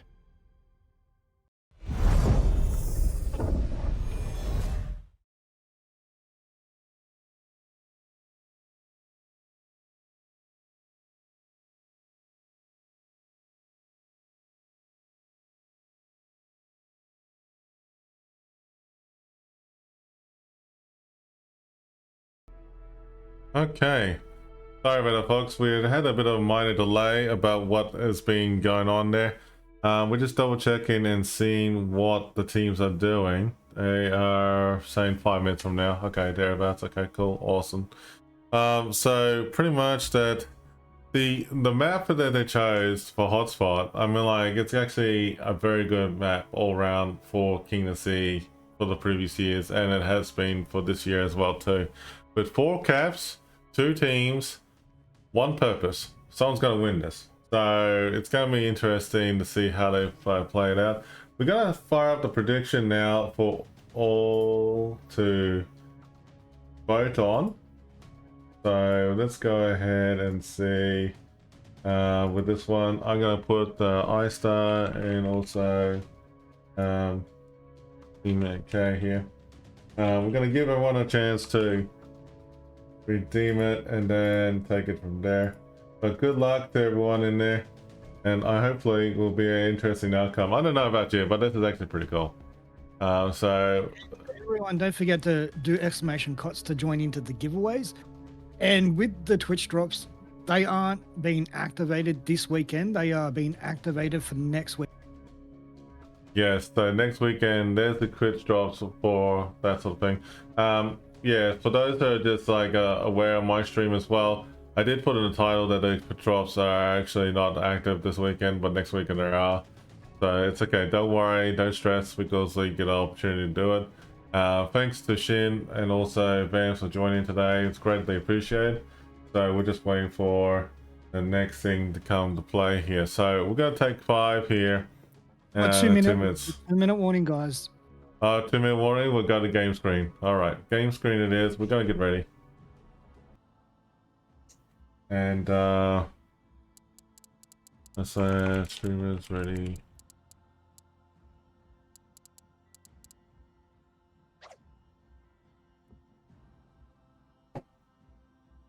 And so because basically we're all prepared, ready to go. And we're all prepared to go ahead, whatever the next match is going to be like. So I have to say that this is a very interesting match we're going to be seeing for the group stage playoffs for day 2. So far, what have we seen? There's a lot of good things happening. A lot of different strats and play style. A lot of brawling, surprisingly. Mm.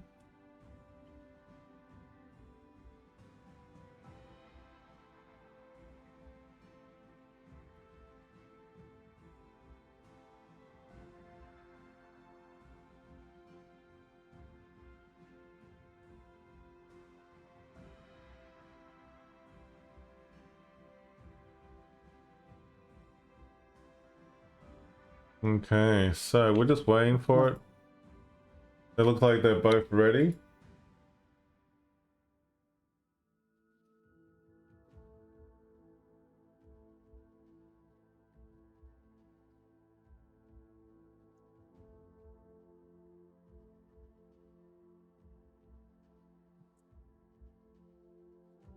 Interesting. We'll just have to wait and see what happens there next.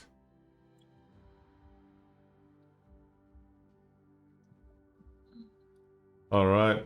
We'll just wait for the outcome here, chat. I mean, like, it looks like that they're game, they'll finalize here. SimK is not yet ready yet. Looks like iStar is ready to go. The KOTS team is asking a question here. Looks like they're ready. Okay. We're all good.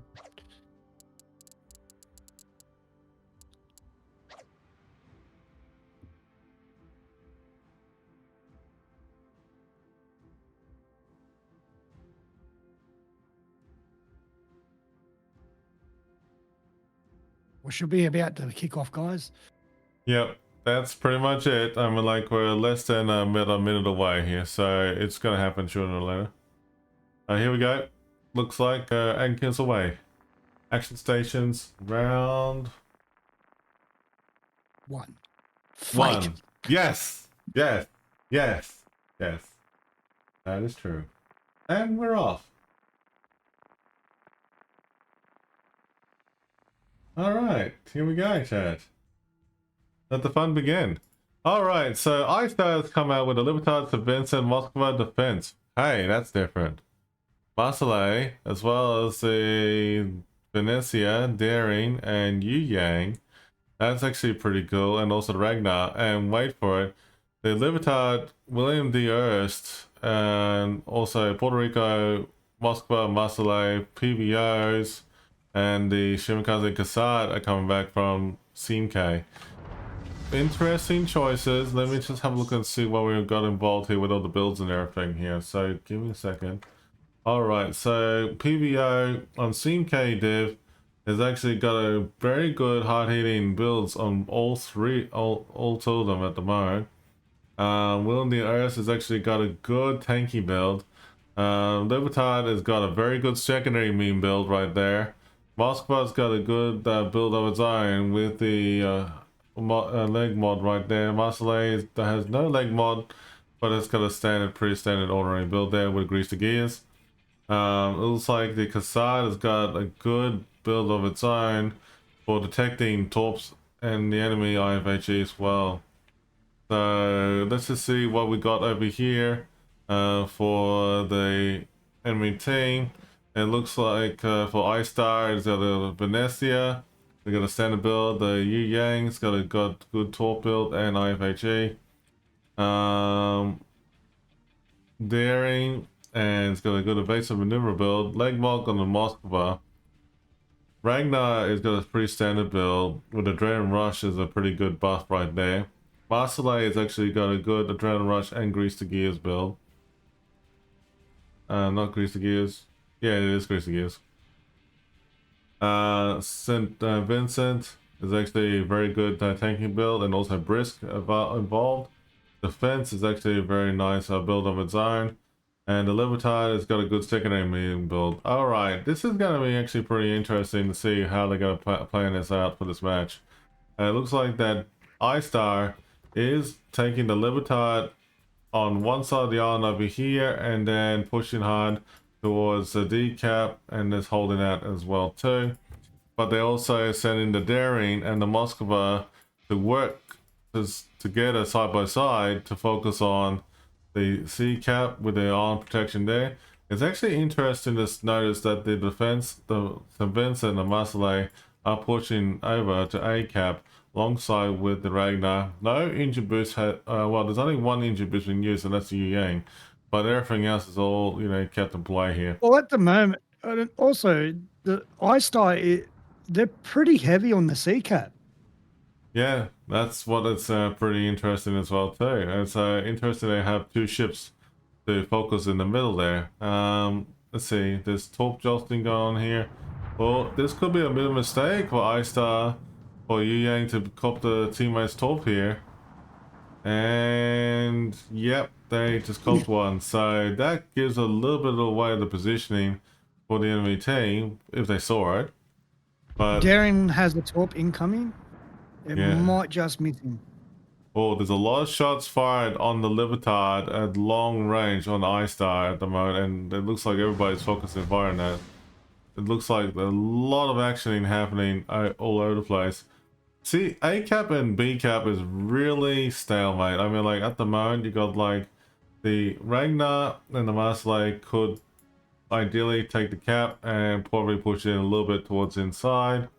Whereas the Shimakaze, on the other hand, he could actually do a flanking maneuver and actually go around the left-hand side of the map, going towards the A cap with the PVO. We have torps incoming on to Puerto Rico with the C. Yeah, okay, that looks like a pretty intensive torps there. Yes, nearly dodged it. All of them, which is... Marseille and Cassard have got engine boost up and running. Hydroacoustics is running as well too for a short period of time. They're actually using it wisely. Yu Yang for iStar is actually using engine boost and actually hauling ass out of there right now. Moskva just popped his radar.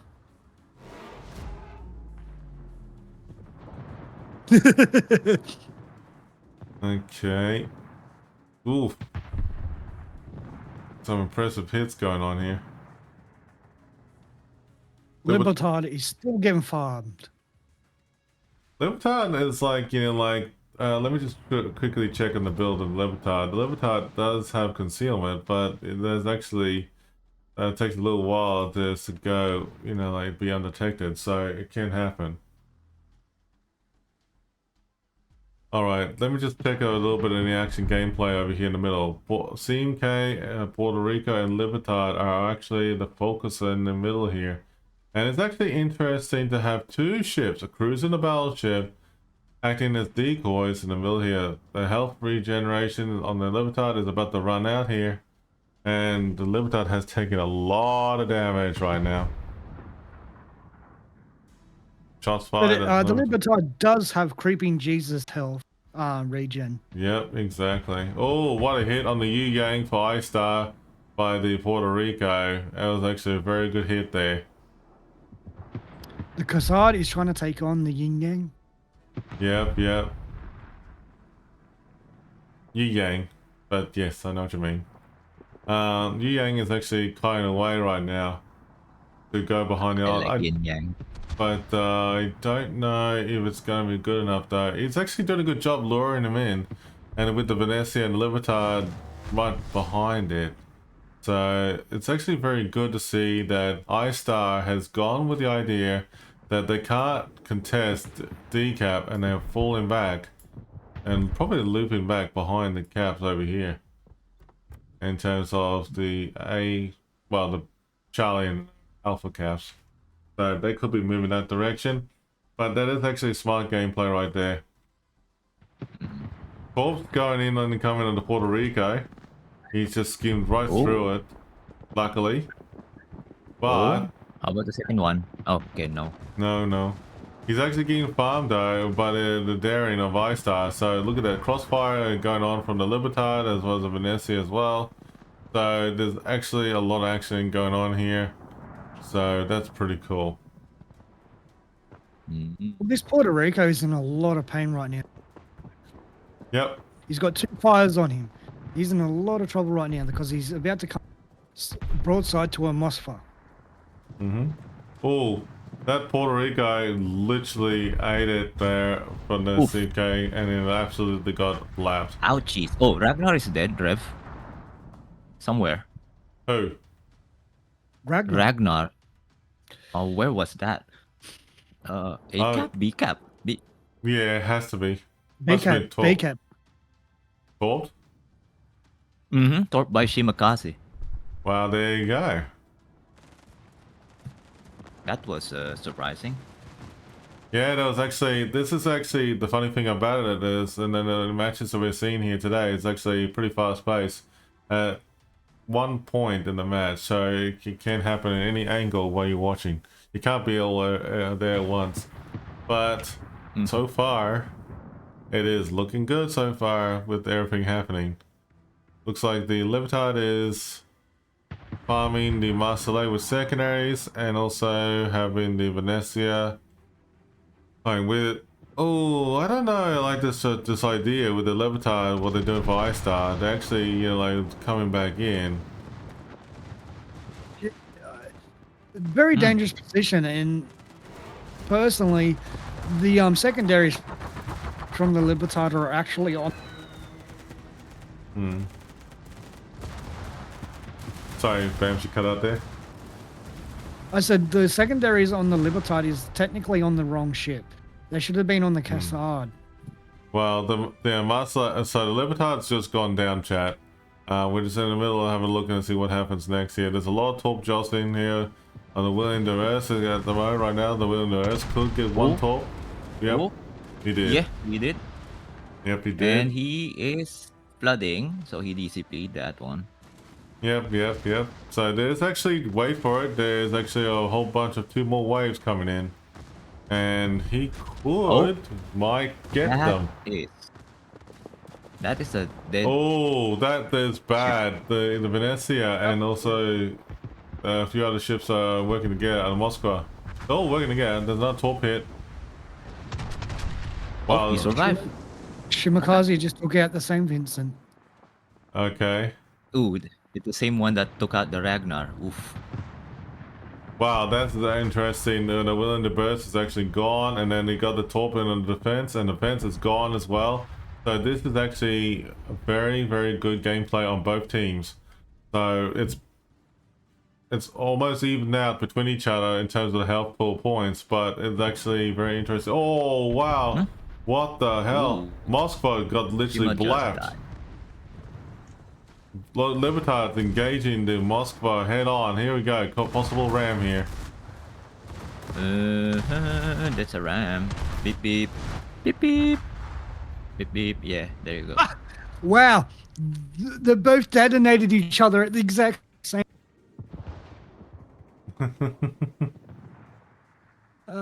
Must say it's gonna be dead soon. Marseille and also Cassad's gonna get taken out here.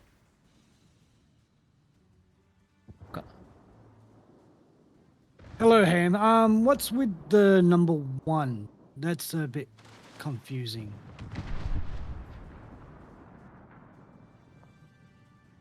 Okay, Is Venecia gonna catch those torps? There's a big chance it might catch those torps. Yep, it looks like he might just grab one there. Maybe. Ooh. Oh, very close, very close. But he's getting farmed. We got torps at the PVO. Oh, He PVO. might cop one. Let's see. He might cop one in the rear. Yeah, he's going to cut one in the rear. Right in the butt. That's That was actually... exact. Yeah. They did a good job. I mean, like, this is actually a very, very good battle. Much later taken out by Simk by the Dead Marseille. Venecia. Yeah. So... Assad is probably just one hit from dying anytime soon. Mm-hmm.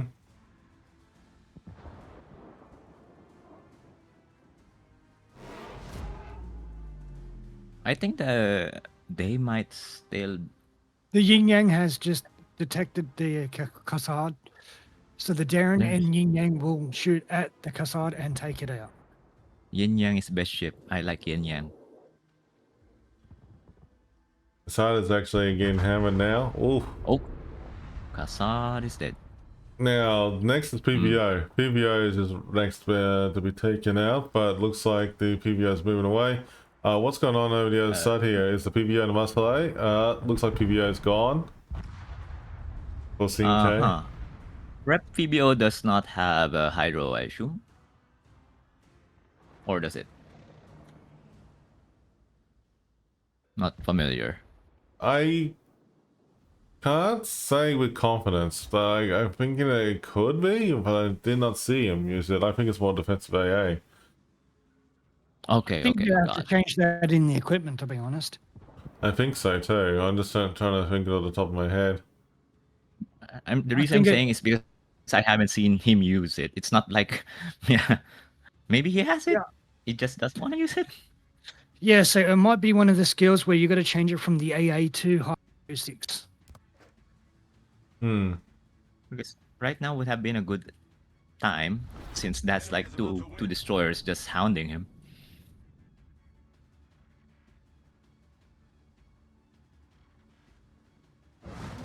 This Moxfa is just about to be farmed. Oh, yeah. Venezia is probably gonna be kiting that ship. Yu Yang. What's Yu Yang doing? He's being burned down. Oh, Yu Yang does not have smoke. He's using radar. Okay.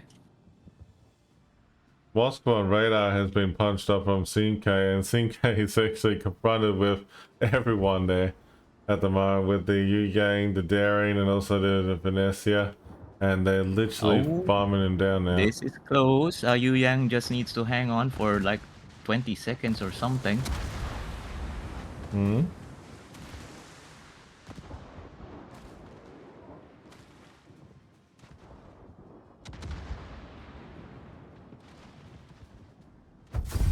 And then Team Alpha has won. Good job on the tiebreaker. Well, it's not a tiebreaker yet. Oh wait, no, it's not. Oh my god, I'm dumb. I thought this was a tiebreak. Did you have a nap today, my friend? Did you have your nap? No, haven't had my mid-afternoon nap. There you go. I started this one first match there. Well done to both teams there. That was actually very well played. That is actually that's not too bad at all.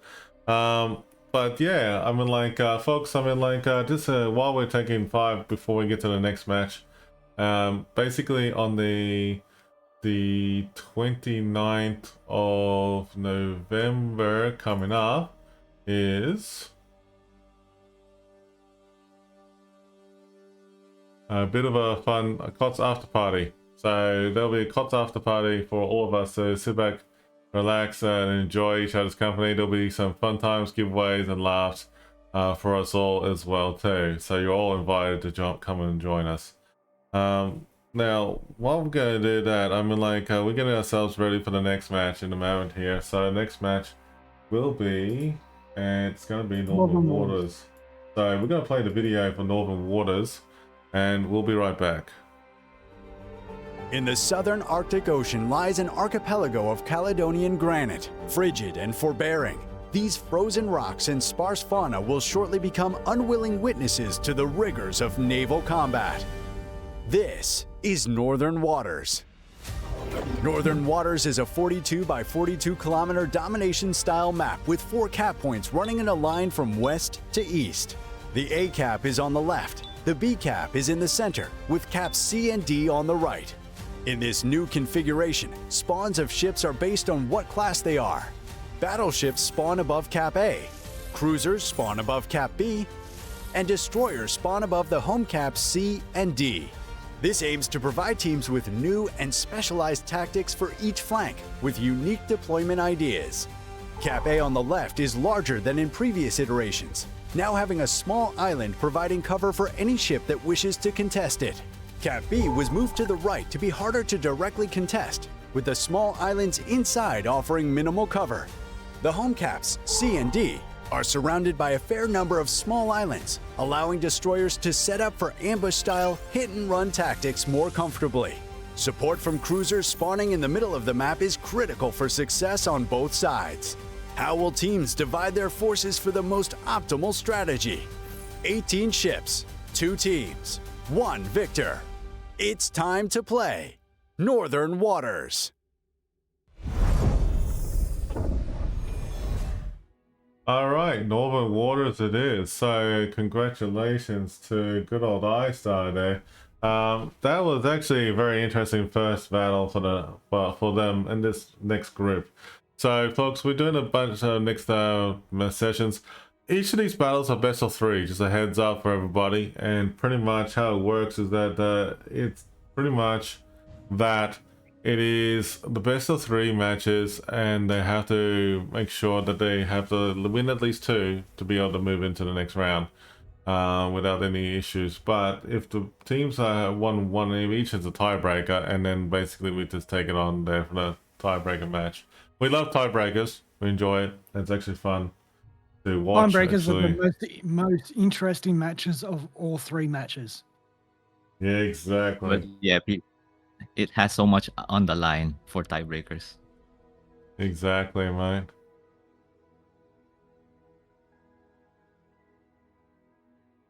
Okay, so we're just double checking to see what's happening here. I think the teams, the ref is actually sorting out a few things right now.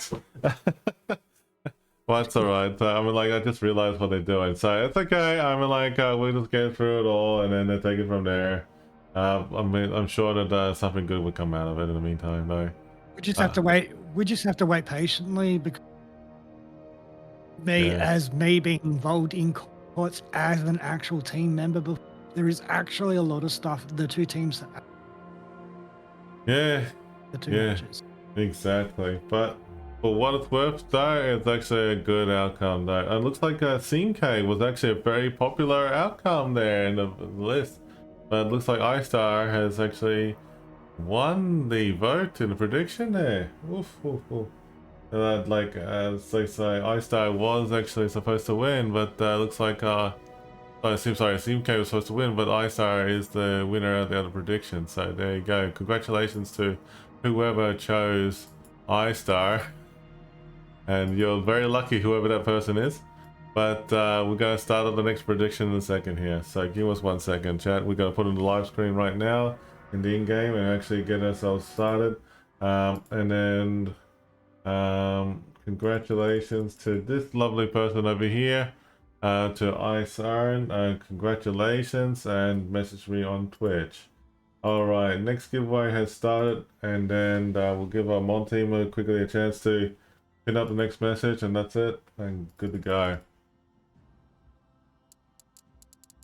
Don't forget to be following both channels to actually be given the code, all right? I've just had an instance where one person has been drawn out. They have not been following the channel.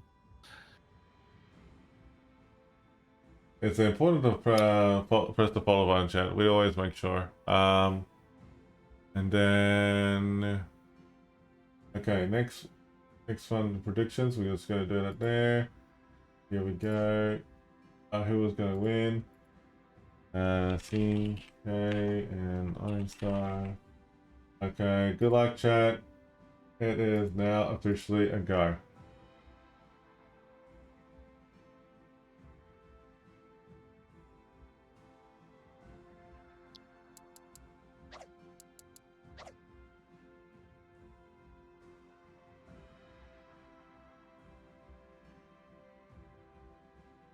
Okay, action stations. Got a better handful, and like people asking me, it's like, "Are you ready?" It's like, "I'm ready." I'm just like, I haven't responded yet. Okay, all good. Thank you very much for doing that, chiming in there. That's right. I'm going to go back and eat my cookie. Okay. Meanwhile, back in the ranch, iStar has come back with swinging with the following: that the Libertad incomparable, yay, incomparable, yeah, and then two Moskvas, Vasile, Jinan, Kabros, Ragnar. Now, Simke has come back with the William the Erst as well as the Libertad, Moskva, Stalingrad, Vasile, and I have to say Previo, Shimikaze, and Kassad. Love the incomparable, chat. Anyway, getting back into the action stations moment here. We're gonna go ahead and look at the CMK lineup. Looks like the Shimikaze has got a pretty good build of survivability on its own there. Kassad's actually got a good group of everything lined up for what they want to do. And it looks like Moskva, Vasile, Stalingrad as a PVO is all good. Libertad is actually pretty nice overall. And William the Roast is actually very nice with everything going on. So it's actually pretty good with everything that's happened.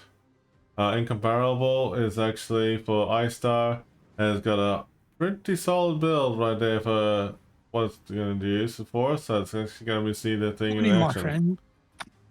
And Good morning, my friend. the Libertad is all good. Let's see, Jinan, Moskva has got a Legmog build. Masale, but Masale's got similar build. Interesting. One's got like incoming alert, the other one hasn't. Okay. Moskva is actually another Legmog as well. Ragnar and Kabros don't have anything different really. But what I'm seeing right now though, chat, is that they got a pretty interesting movement going on here with the Kabros already used introduced, same with the Shimikaze, and both taking the D and C caps. And Bravo cap is left with open reign for anybody for the taking.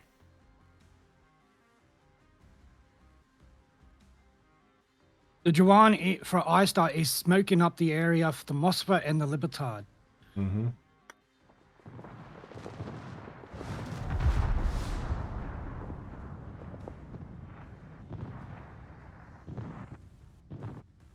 The Jinan is actually doing a good job, actually smoking up the Libertad, and actually is in a good position right now. Ooh, Jinan is literally getting hammered hard right now by the PVO, Stalingrad, and Libertad. He's getting focused on hard. From over there, Libertad is getting actually into that as well. Hey, KGB, I do not sound like Kemo. How dare you say this?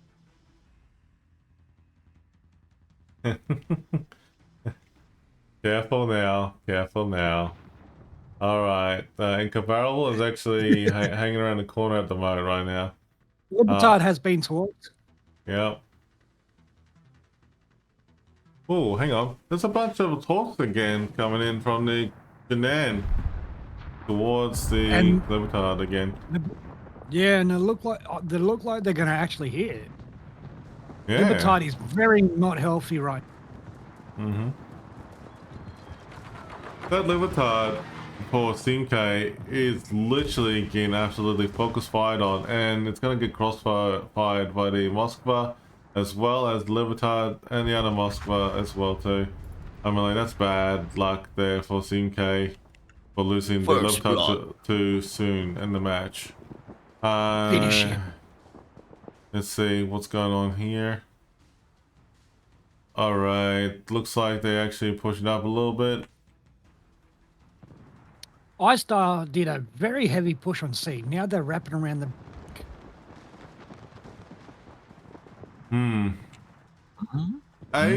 Incomparable might be in trouble.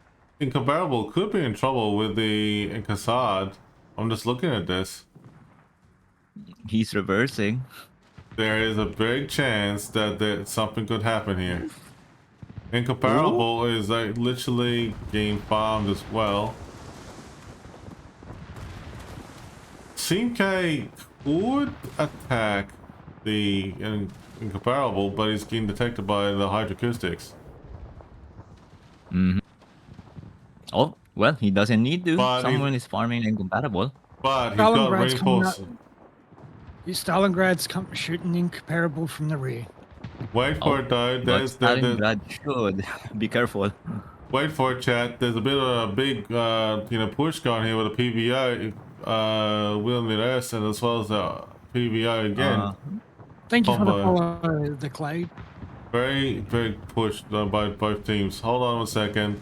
Let's keep an eye on this because like anything can happen here. Kassad is moving in. Oh, this is happening. This is happening, chat. PVO is gonna eat torps.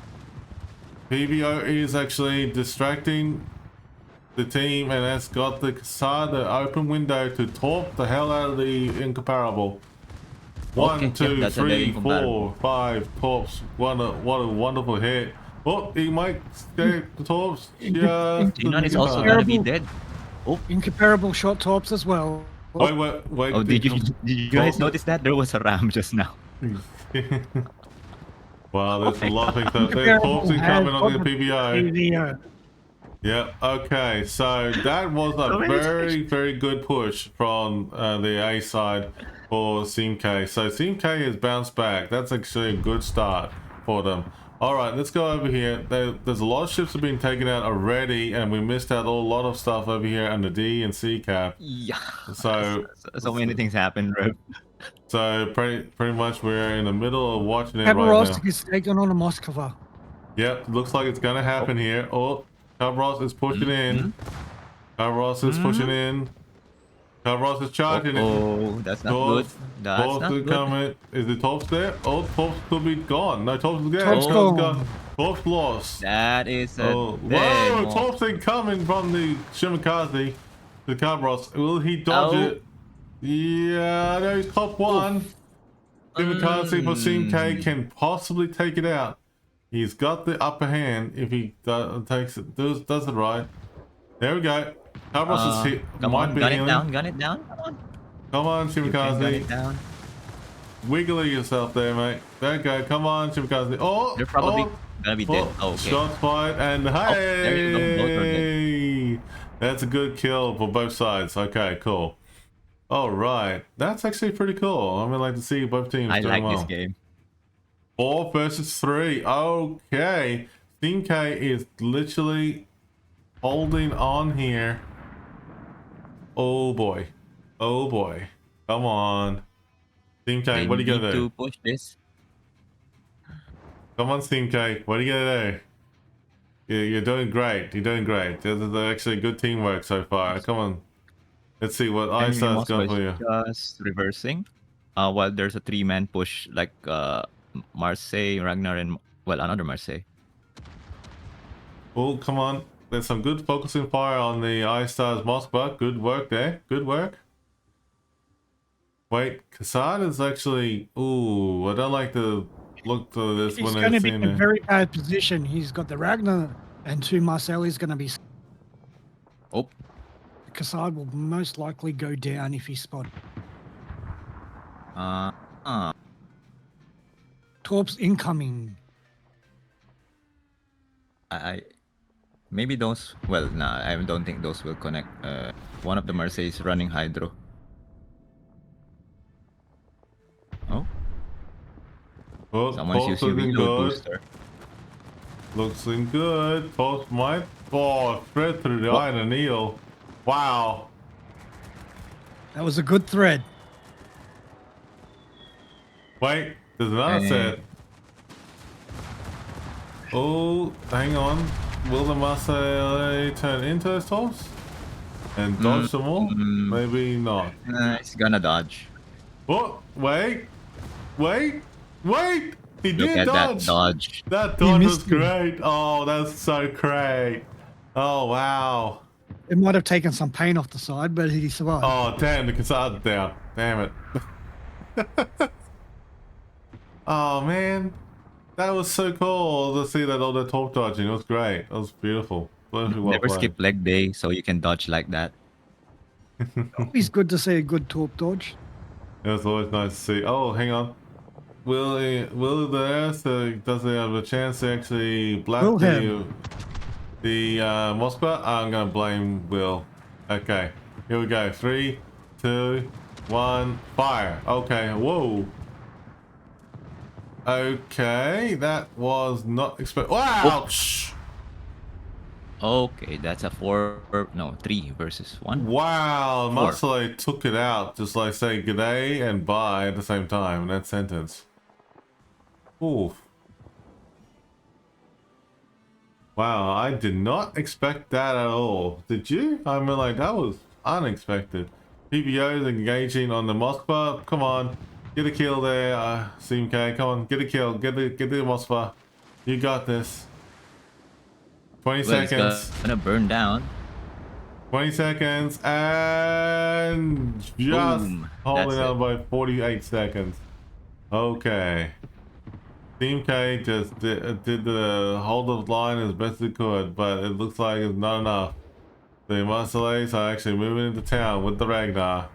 And 33 seconds until the match is over. Cool.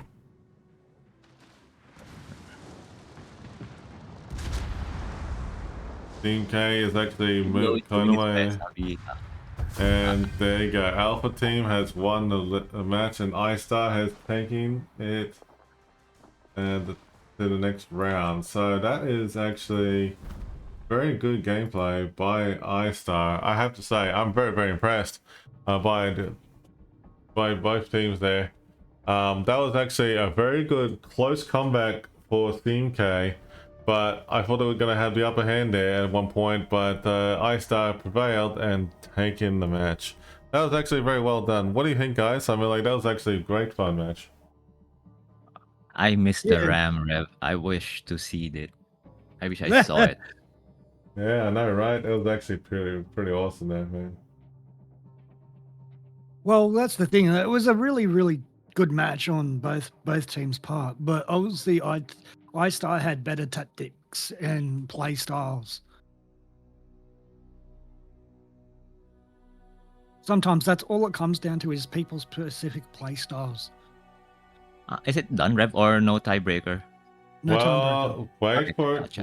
no tiebreaker for that one, for these guys, but we'll be waiting for a possibility for what's going to be happening next in a second here. So at the moment, how it works is that once the replays are being sent up, you know, and taken care of, pretty much that is great news, you know, like for the staff to handle it through what they need to do. So great job again, iStar and also CMK. Great match. That is beautifully well played for both teams. Now, it's actually curious to see what's going to happen next with the next battle. So we'll see what's going to happen now. We're going to take 5, chat, because like we're waiting for a tiebreaker match to appear. So give us a few moments and we will talk soon and let you know. All right, be right back.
Alright, chat. So we are waiting on.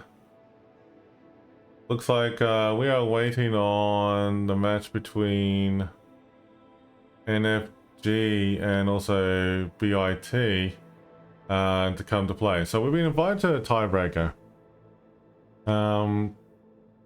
Just giving it 5 minutes. So we're just waiting confirmation from what's happening on this match to be absolutely sure that we do have a tiebreaker for this one. So what I'm going to do is that it is confirmed that we do have a confirmed tiebreaker. So that's actually good to hear. I have a feeling we're going to be doing hotspot in a second here.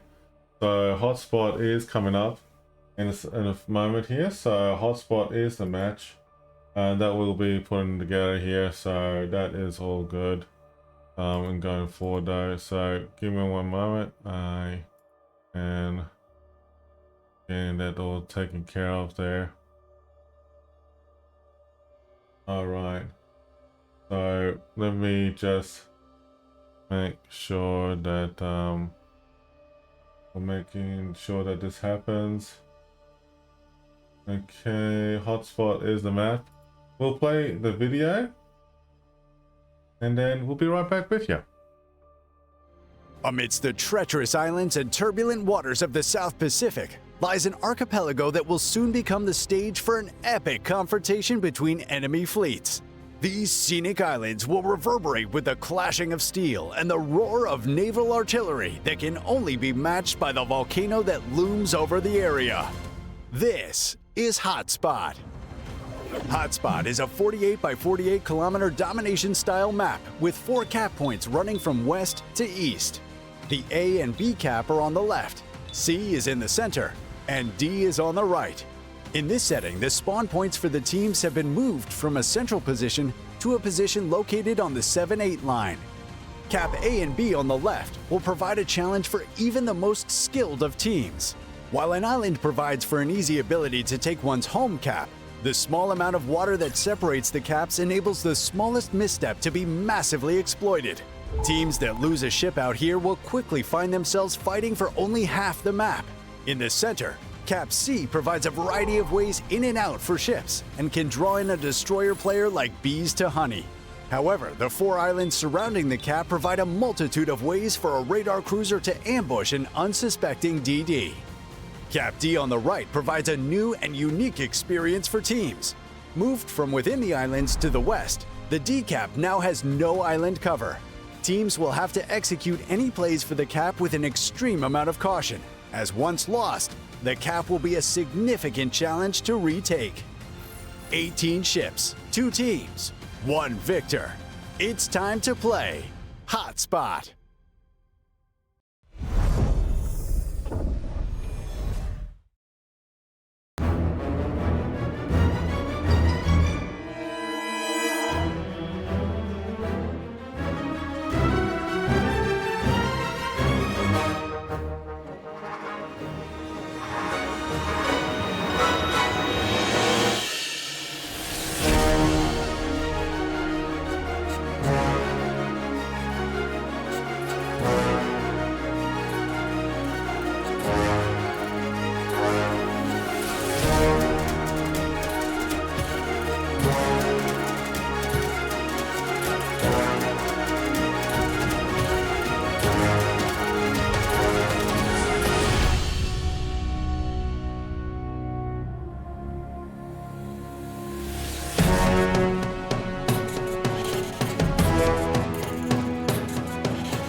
match has started, by the way, chat. It actually has officially kicked in right now.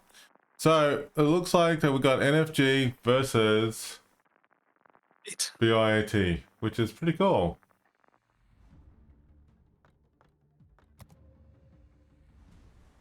Totally bit me. We'll make it. We'll make it happen in a way. All right. So what we can do is we're going to see what happens with the bit lineup as well as the NFG.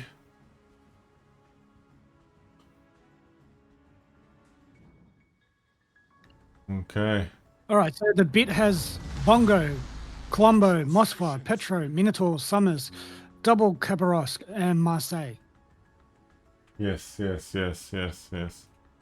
we're gonna have NFG. Yeah, go ahead. NFG has Montana, Kremlin, Cerebus, Moskva, Minotaur, Utrecht, Gearing, Summers, and Gdansk.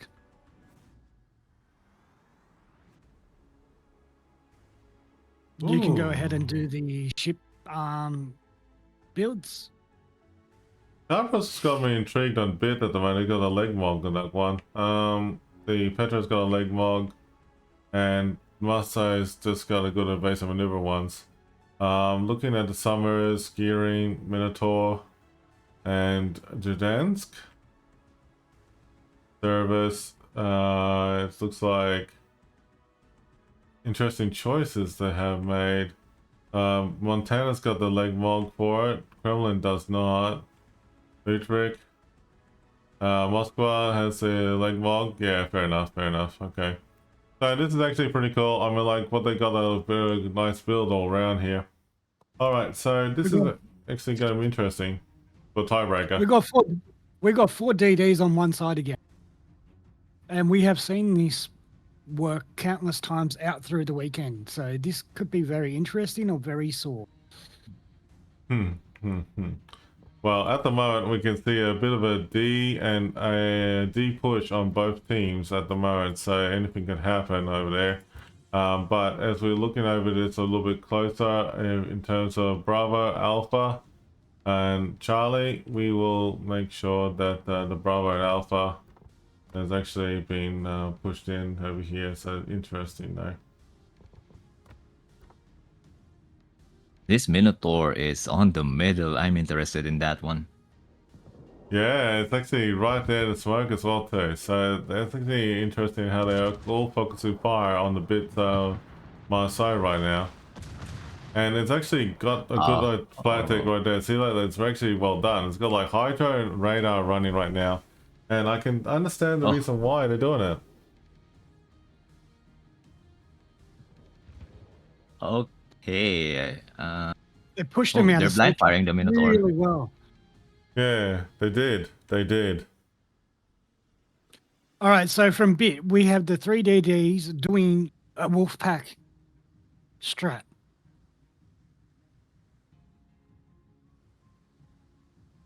Now they're heading for A. Which is awesome to see. That's one strategy we have not seen the DDs do this season so far, is packing.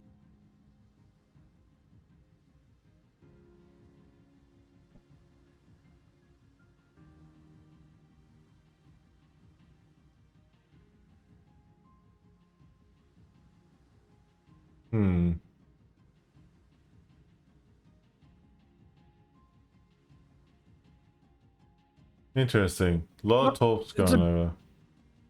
It's just a lot of tops going over everywhere. At the moment, it's pretty much a stalemate just to feel each other out. We'll see on how it would go. We just have to see on how it plays out. At the moment, no one's making a huge, great deal of a push. Everyone's pretty much setting up to do island farming or just a holding pattern.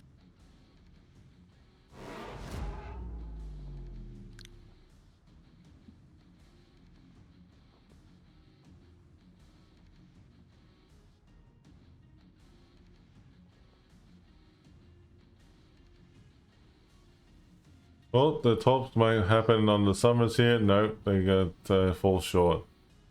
Okay.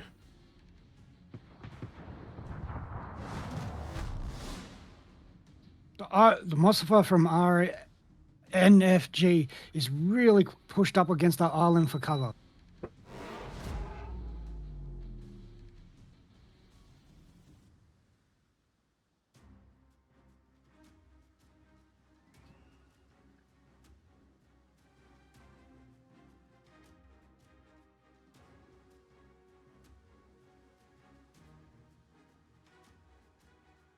It's a rather strange match right now.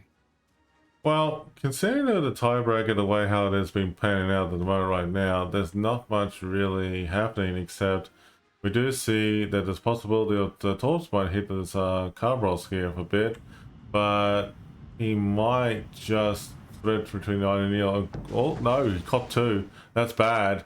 Bad luck for the Carbros there. Now he's being focus fired. Yeah, and that is not good. He's healing up, but he's got injured boost and he's smoking up. Maybe no, he's not. He's actually getting farmed down right now. Oh, that someone's really slapped that Cerebus right not too long ago. Yeah, I'm thinking it's a Petro or the Colombo. I didn't see those shells though. I'll have a look at the Cerebus in a second and see what it was. But it looks like the Carbros might go down. No, he will be undetected. He'll be just safe. Alright, let me just see who slapped the Cerebus. Ah, it was Crystal Colombo, chat. So the Crystal Colombo slapped it very good for nearly 34,000. Wow, okay. And a rather pretty good damn angle. Yeah, too. That's true.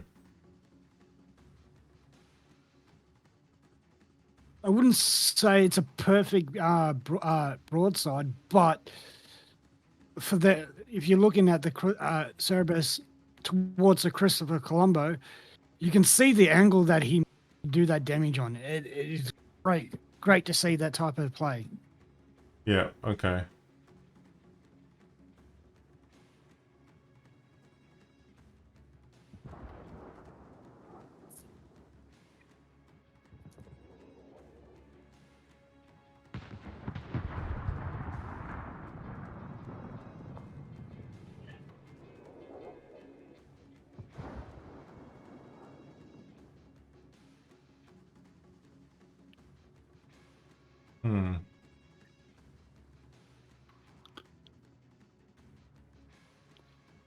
Interesting.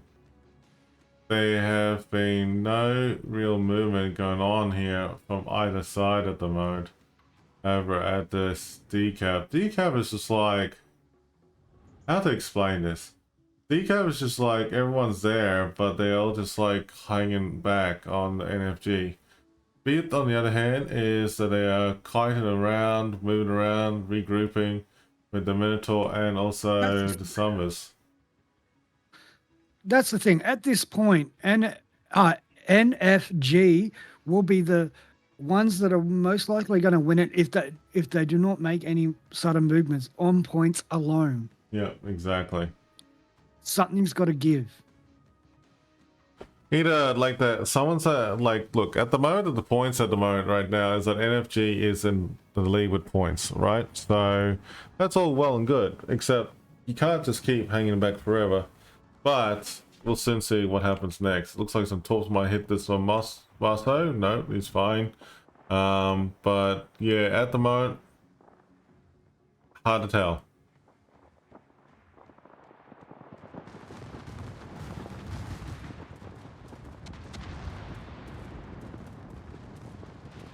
Moskva's getting farmed though by the Utrecht.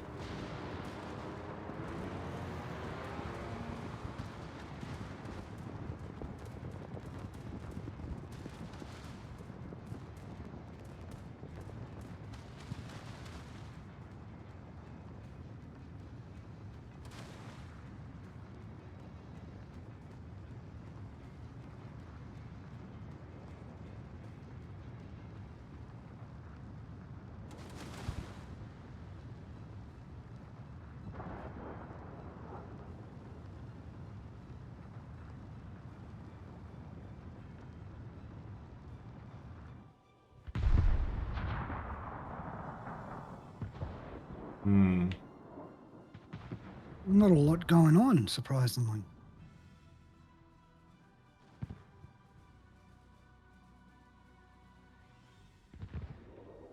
I'd give it to the 2-minute mark and then there would be a heavy push.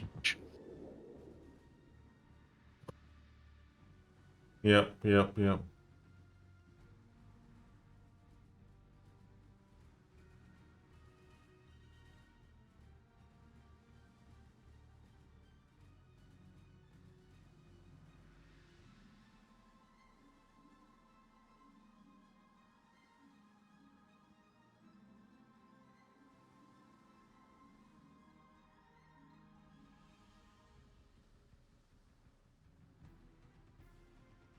We may have a top on a Marseille from a bit.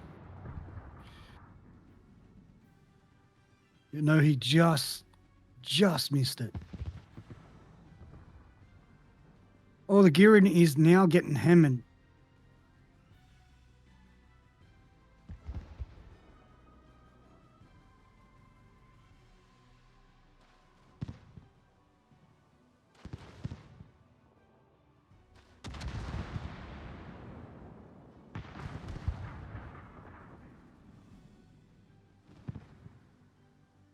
Moscow is keen focus on for energy, but I'm wondering what's gonna happen here. Something is gonna give way. Someone is getting focused on for a bit, so okay, that's cool. Well, like that's got some good hits there. Wow, okay, that's some solid good hits from NFG. Damn, that's good hits. Shots are right there.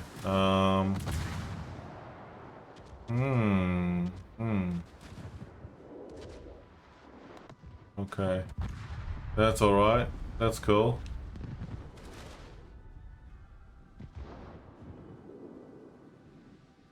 Ongo is pushing on up on the Moskva. Minotaur Yeah, literally got a slapping hit from the Moskva. And there's some shields from the Kremlin. Will it take out the Minotaur? Minotaur's no. No, Minotaur's fine. Minotaur is taking point on to the Moskva. That's a, well, it's a dangerous brave move. That's a dangerous but Very brave move. Yeah. Well, he has the support of the Bongo, so... But Yeah. that won't matter. He'll get focused on the basis that he's a lighter ship. Kremlin's fired shots at this Minotaur and oh, look at that ricochet effect then. Okay. Okay. Moskva. All right, we've got torps on the Bongo.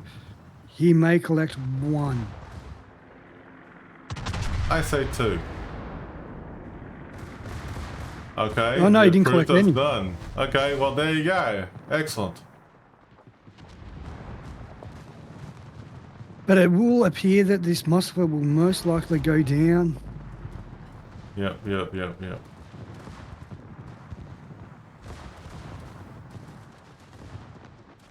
Okay.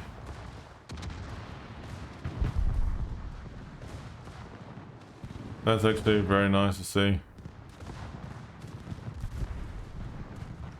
Gdansk took out the Khabarovsk. Yep. Moskva is trying to charge into the Bongo, but secondaries are going in. Minotaur's helping out. And Bongo might be lucky. Might not, or just made it. At the luck of the shred of the dime right there. Ooh, that was too close for comfort. But looks like the bit Bongo and the Kremlin are probably going to do around 1-to-1 here.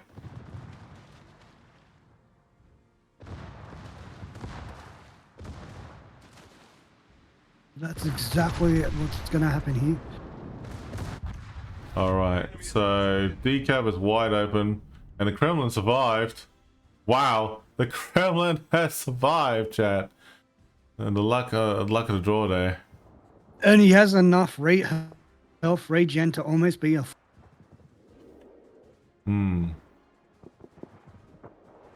Wow, he's probably conserved it a fair bit, just lucky enough there throughout the whole match. But it looks like Bit is actually just trying to get another kill from NFG. And it should be happening.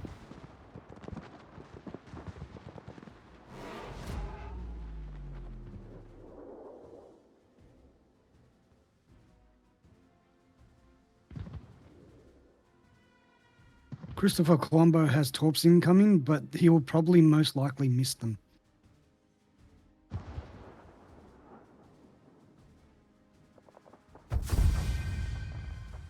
And congratulations to NFG for winning that. That was actually a very good match overall. Even though it was a little bit, yeah, how should I say it?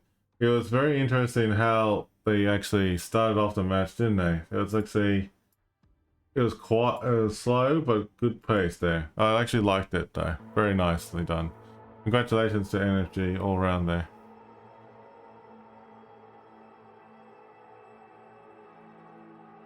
Alright, so we're going to go to the Be Right Back screen in a second here, chat.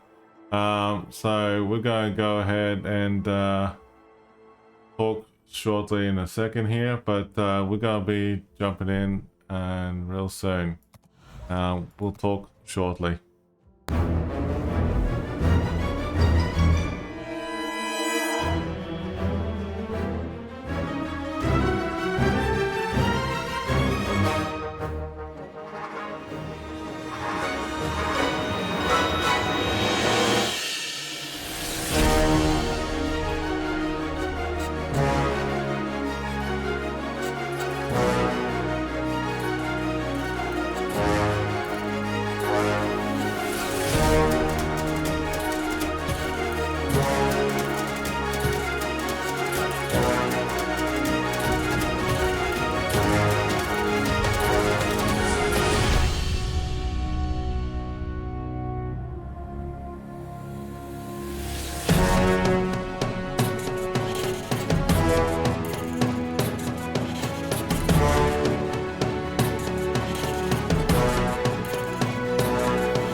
southern Arctic Ocean lies an archipelago of Caledonian granite, frigid and forbearing. These frozen rocks and sparse fauna will shortly become unwilling witnesses to the rigors of naval combat. This is Northern Waters. Northern Waters is a 42 by 42 kilometer domination-style map with 4 cap points running in a line from west to east. The A cap is on the left, the B cap is in the center, with caps C and D on the right. In this new configuration, spawns of ships are based on what class they are. Battleships spawn above Cap A, cruisers spawn above Cap B, and destroyers spawn above the home caps C and D. This aims to provide teams with new and specialized tactics for each flank, with unique deployment ideas. Cap A on the left is larger than in previous iterations, now having a small island providing cover for any ship that wishes to contest it. Cap B was moved to the right to be harder to directly contest, with the small islands inside offering minimal cover. The home caps, C and D, are surrounded by a fair number of small islands, allowing destroyers to set up for ambush-style hit-and-run tactics more comfortably. Support from cruisers spawning in the middle of the map is critical for success on both sides. How will teams divide their forces for the most optimal strategy? 18 ships, 2 teams, 1 victor. It's time to play Northern Waters. Alright, Northern Waters, people. This is why MSM is versus going to be RNG. That's actually a pretty interesting map all around there. However, we got some interesting people that we have seen in the list here that we have known over the years. And this gives us a great opportunity in its own self to actually welcome the moment of seeing some regular players that we have seen over the years on the server to play. They are like members of Vor and also from other different clans across the board, and Classic Down is pretty much well known as a Vor member. Okay, so we got a bit of a let's just say a celebrity in the group. But we also have the lovely group of board members as well too. So, you know, like I have to say, you got like different people we've known over the years, like Vor, STCN, and different members with different different names for the team for KOTS. So that's pretty sweet, Chad. I have to say, I feel like privileged to do this casting for them. So it's very nice. And yeah, so we're ready.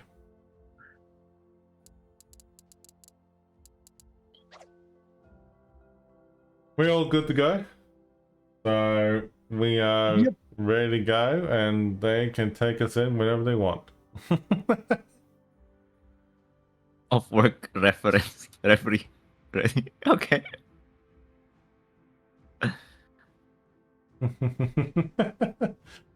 Yes, true.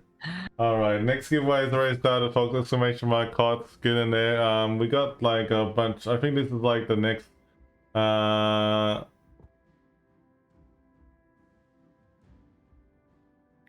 so basically, you do have the opportunity to get in giveaways right now. Exclamation KOTS while you got a chance, because like this next few battles will probably be the last one for tonight, unless if there's a tiebreaker. It's all good, you know. So good luck. Yes. Okay. And that goes for both channels, guys. Yeah, make sure you do it for both channels. Looks like we started off now. So RNG YMSM is actually kicking off. So good luck to both teams. And action stations. And the interesting part about these matches, both teams have dominated their matches. Yes, so far from what we've seen, it's like they actually some great results overall. Let's just have a look and see what's involved here. Hang on. Okay. Wow. Okay. YMSM. I'm gonna have a quick look on the lineups here. So we got the Bongo, Libertad, the Moy, 2 Petros, Napoli, Summers, Marseille, and RNG's come back with Rodon. Now, I haven't seen the Rodon in action in this one yet. Libertad, Petro, Napoli, Delny, Rigolo. Rigolo. That's a good ship. That's a good one. Liu Yang and Ragnar. I'm actually curious to see what we got here in terms of the builds on this. So, at the moment, YMSM have got a leg mog on the Petro, one of the Petros, and one of the Demois. Marseille doesn't have one. Summers, okay. This is an interesting chat. Let me go over here and see what's going on here. RNG, what do you have for us? This is an interesting move for the Libertad to be moving back with the secondary build. Rhode Island, tanking build. YMSM, double Marseille is heavy push to be already. Yeah, I am looking at this very, very carefully and see how this works. Rigolo and Delny are working together towards decap. Okay. So there's nothing built special but the Rigolo, but there are extra consumables being made for the Interboost as well as the smoke. So that's actually gonna be pretty beneficial. Well, RNG is doing the wolf pack again with the double DD. Yeah.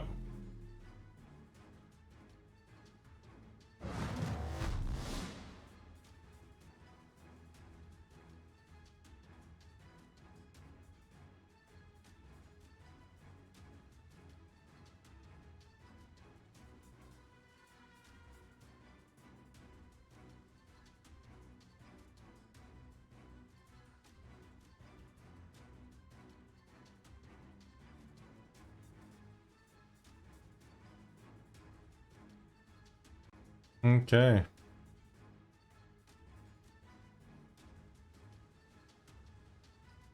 Regala is skimming through in between the 9 and you're talked about taking one. Ooh. That's unfortunate.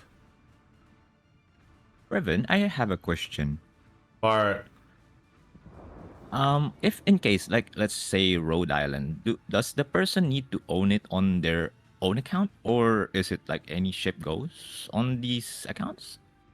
As far as I understand How does it work? as far as I understand it, the press account is that you have everything that you need. And then you can customize it and what you need to do. I have a feeling that's how they done it, but I have to have a look and see what they say in the So including the rules. legendary mods as well? Yeah, exactly. So it's actually interesting to see what's been done because, like, I'm curious about it myself. That's a good query. I have to query that. That's fine. Because I'm curious, because there are some ships which are premium, some don't run premiums, you know. Yes. Oh, that Summers actually caught the top and a bit of a slap there a moment ago. So it looks like that they are holding back at the moment. Oh, Marceau is gonna get, well, those are deep water, so no worries. Oh, not much action for now. B is being capped by Ragnar though. That's right. That's why I'm just like curious to see what's happening here. There's so much top jostling at the moment. Go in here and see, but B is like where the action is at the moment, and you got the Ragnar reversed in, which he's done a good job. And taking it, I have a feeling that the Petropavlos would move in, but he's hanging back. A-Cap, on the other hand, you got some interesting crossfire action going on here between the Petro and also the Libertad. That might be the first kill if ever. That might be. Yeah, that would have to be it. Yeah, that could be it. The first kill. Good one, Shin, for predicting it. There you go. However, look at this. Libertad and Petro. Bit of a stalemate.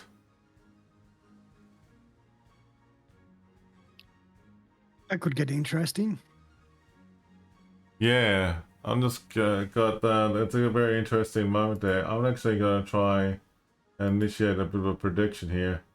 See what we're going to have for this one.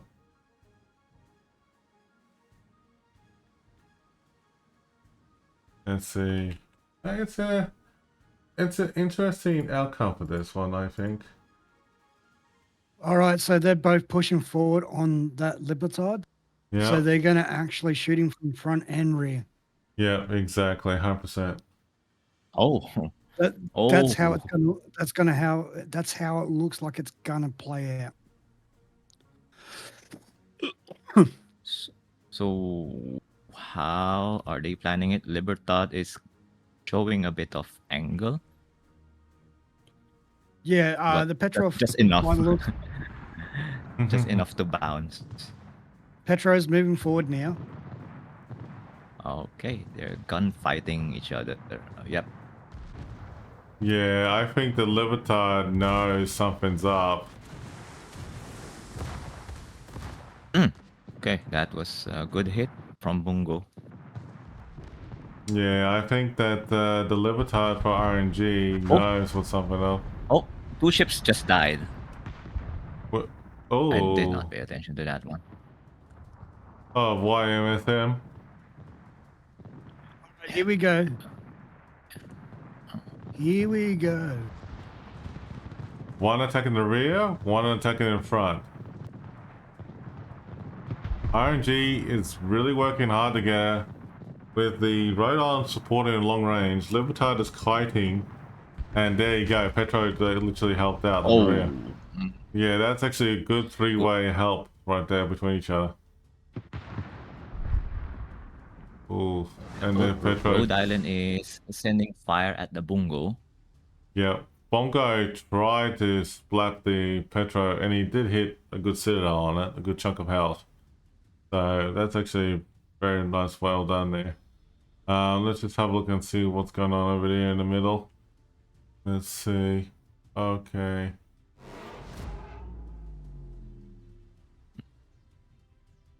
But Right now, it's rather weird predicament the way that it plays that BCAT. Exactly. That radar from Petro is just a detection thing, just to see where things are. He's effectively not going to be effective with that radar, but it's just a point. All right, they're going this way. They're going this way. Yeah.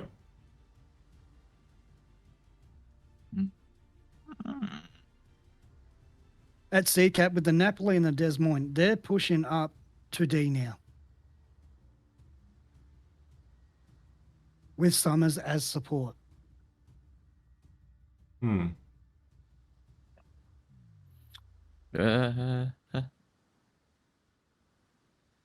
Okay, now it's like the calm before the storm. Like nothing is happening so far, and then one moment everyone's dead. Yeah, we're just waiting for the right moment to happen here. What's happening next? At the moment, it looks like RNG is waiting for the right moment to pounce. They got a good group of ships, Libertad, Petro, and Rodon, moving in to confront the Petro, Bongo, and Marceau. And they got a Ragnar coming in to reinforce as well. Chances are the Ragnar and the Petro could link up together and form up a bit of a crossover attack on both sides with two groups. Someone's using radar? Yes, Petro. Petro's detected the entire group. Well, majority of the group in a way, but there's actually a good opportunity between them. Shots fired on which one? Bungo. Bungo. Yes, Bongo. Nope, not much damage. More deflection than anything.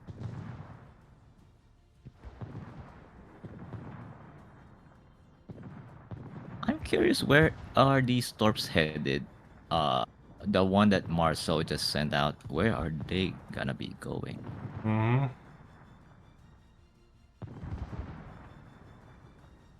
Are those aimed at Rhode Island? That might be. Yeah. The enemy is about to win. Oh, Nice. okay. Looks like Summers is actually getting crossfired and it's Summers taken dead. out there. Oh, Oh. At the moment, And Regolo might yeah. be dead as well. Since Des Moines is using the radar, but maybe Des Moines will get killed in the process.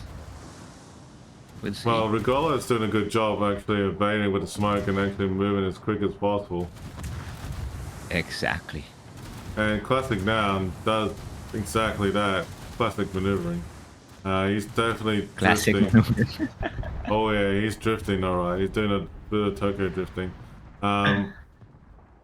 I have to say, every time I do see Classic Noun in action, is one thing that I have always seen is that how he actually knows how to drive his destroyers and zigzag at the right time.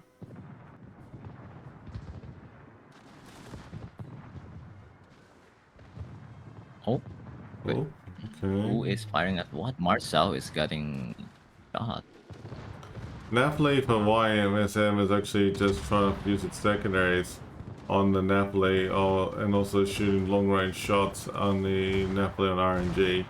But he's literally getting farmed between two ships. Somebody else is just getting absolutely hammered right now. I just noticed that the Petropol blocks has actually got farmed a moment ago. Looks like the And if you notice, Rev, Delny's not getting close to the secondary range of a Napoli. He's staying back somehow, So the yes. Napoli is the one that is taking the secondary hits. Well, it looks like that the Rhode Island and the Libertad are hanging back, Oh, but Bravo team has won. It was a good win to RNG.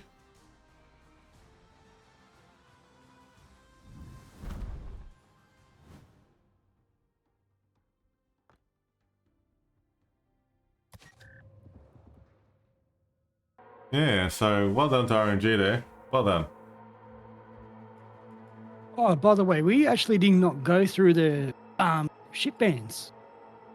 Well, that, my friend, is obviously last minute. But what is the ship bands for YMSM?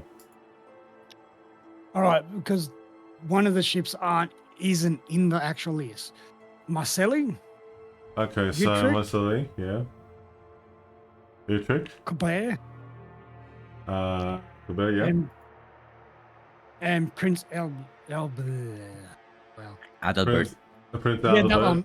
Yep, and then what's Yep. the other one? I went on to Brisbane, Yep. Minotaur, Quebec, Hang and on. Sabir. Oh, okay. Sibir. Okay. Okay. Interesting. Prince. So Minotaur. What was that? The Minotaur? All right, I'll say them in order. Brisbane, Then Minotaur. Marcelli, yeah, Minotaur, Quebec, Yeah. Sabir, Yeah. which isn't in the list. Okay. So I got Brisbane Minotaur, and what was the other one for RNG? Quebec Quebec. That's and cool. Sabir. And Sabir, but Sabir has not been listed. That's fine. Yep. It's very severe. And the two maps that were banned was Hotspot and North. Okay.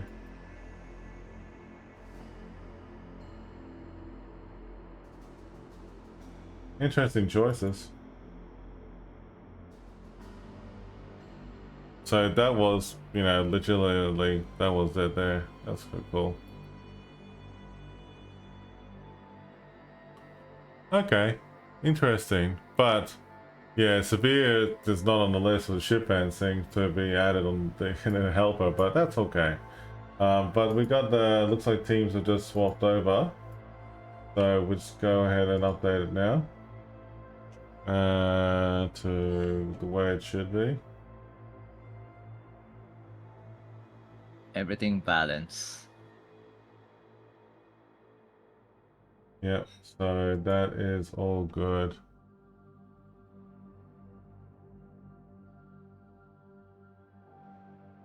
Okay, that is actually pretty nice though.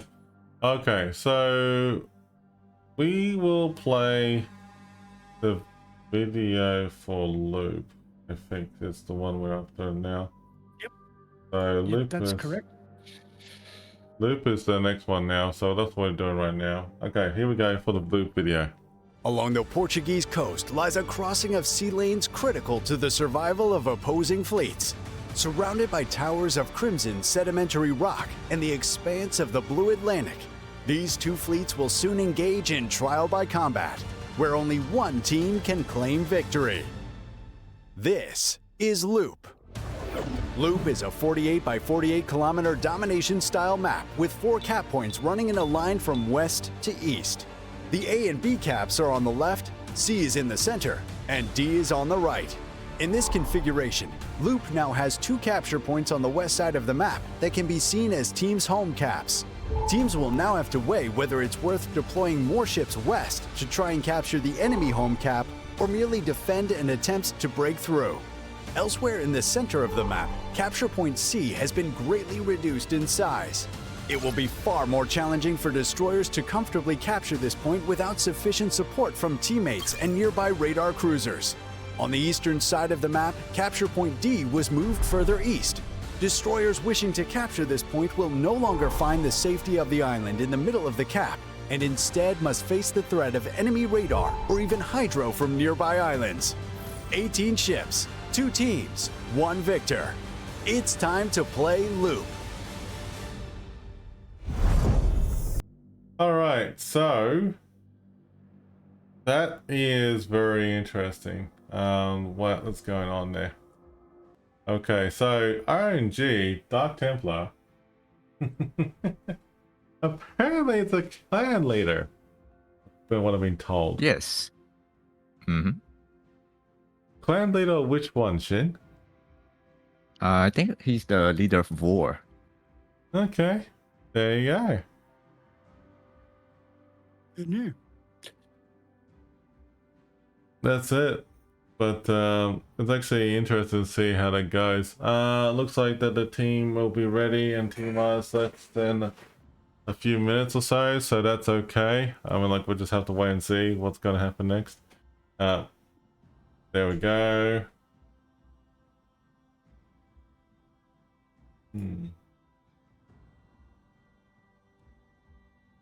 Okay.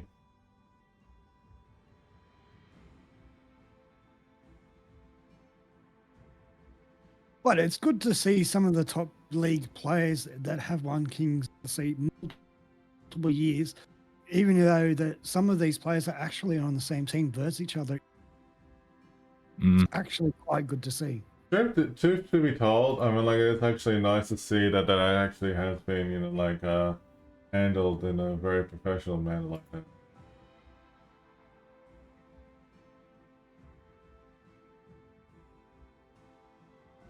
Well, that's right. Like, some of these players do come from the same clan, so it's good to know that they can still go and play with their own clan and be civil about what's happened. Exactly. Thank you for the follow, Florida Panthers. Okay, so it's actually pretty interesting, like, how they put that together, though. That's kind of funny. I'm just like looking at what happened here.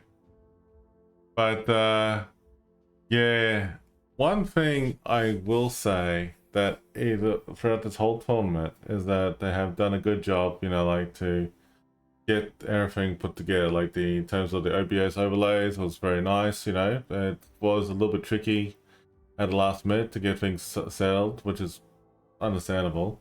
But, you know, as much as we appreciate, you know, like, the fact that they bring out the overlays here on time, which is very, very nip and tuck. I mean, like, you know, I was actually wondering if we were going to do King of the Sea in terms of, like, Season 18, with the amount of stuff that's happened, you know, since, you know, Warship Masters, since, you know, like, everything that happened, you know, like, with their 10-year anniversary and everything happened back to back. Well, that's right.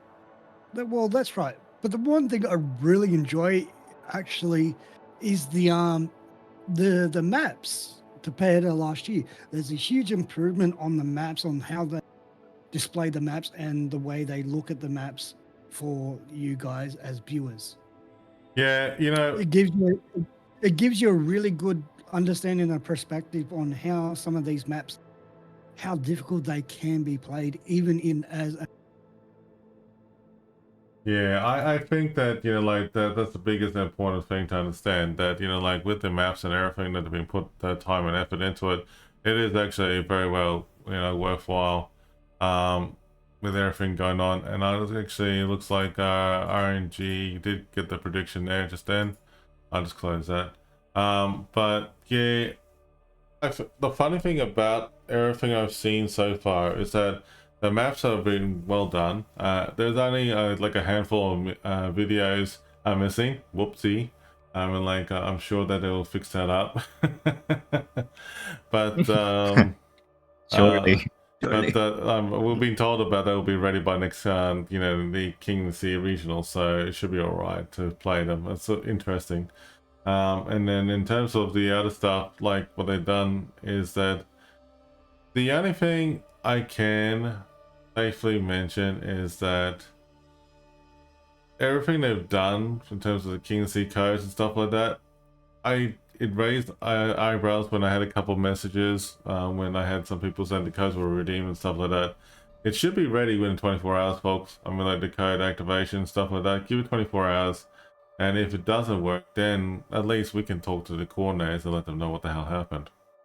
But that's the only thing I'd say for now. Looks like Don't yeah, it looks like we've So got all- the ready your match about to start pitchforks in a just second yet, here. Rev. So all we can say is if the codes aren't ready by tomorrow, or say 24 hours from 8:30, well in an hour's time, 24 hours from an hour's time, you need to let us know so we can coordinate to make sure the codes are ready for you guys. Don't bring pitchforks and a mob, okay? When you do that, just bring yourself and your code, and we'll see.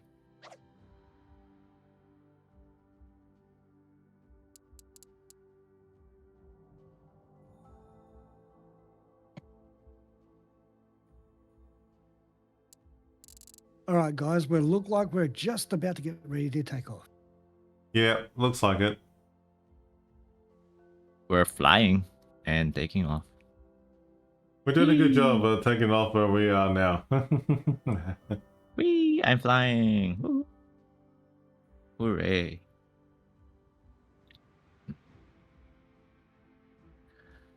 And I'm hungry as well. I think I would need some KFC. Yes. I 100% agree with you. You've just had KFC. Dang it, Disco and KFC.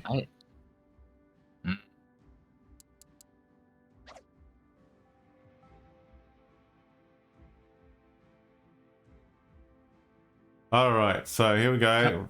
The round of the final matches for the night will begin now. So it looks like that we got YMSM and also RNG for this one. Let's just see if it's going to be a tiebreaker. Looks like the RNG is gone. Wow, okay, that's pretty heavy. Ahaya, Loria, Petro, Des Moines, Napoli, Dalny, Marso, Svalin, Ragnar.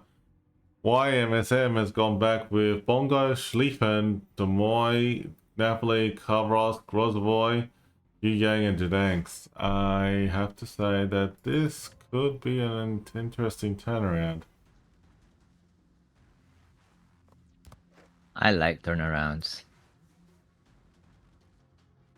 Judging from what I'm seeing with the builds that's going on for RNG, they have pretty much built a very solid group of builds between the Ohio with the secondaries and also the Loria is got a very good, fighting build, but at the same time it's got a good configuration for its main guns. Whereas there is a bit of a Des Moines legmog involved. There's also Svalin here and Basto on the classic noun. Oh boy. It'll be interesting if YMSM can actually hit back.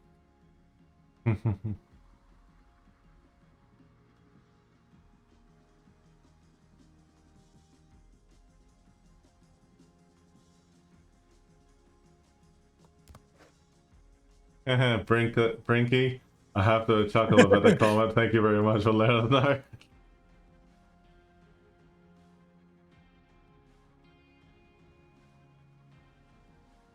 But yeah, the match has been good. The match has been great today.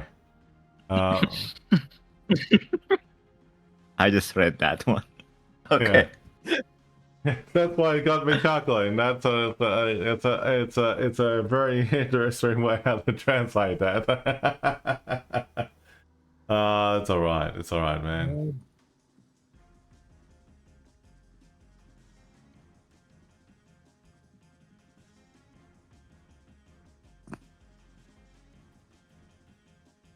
Well, at the moment, YMSM is pretty well spread out, whereas RNG is more or less going to one side. Mm-hmm.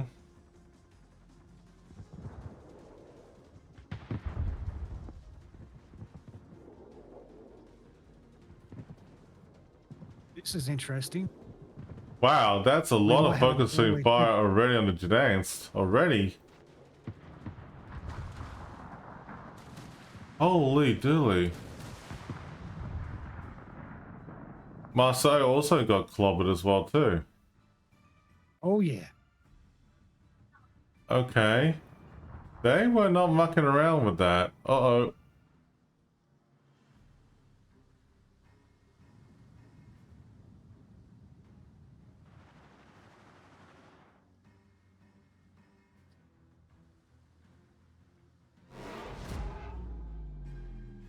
Judging from what I just thought a moment ago, that really hurt for both the Marceau and the Jedians. Yes. Dance, dance, dance.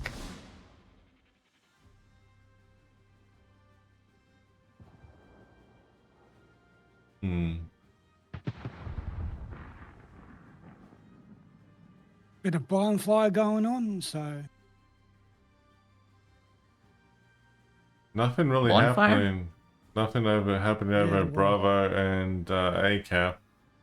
A little bit of a interesting, heartwarming action between Ragnar the has been targeted. Ragnar and Petro for RNG.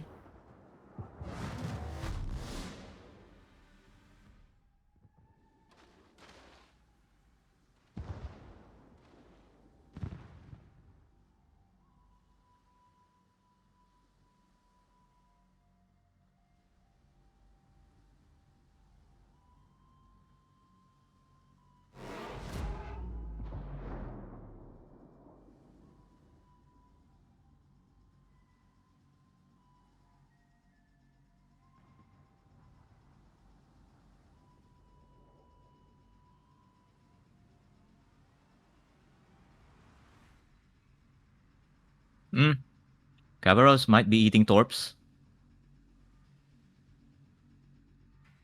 Oh, okay. No. Wait, no. Yeah, he got Well, one. he's got one. He ate one. Oofy. That's half of HHP.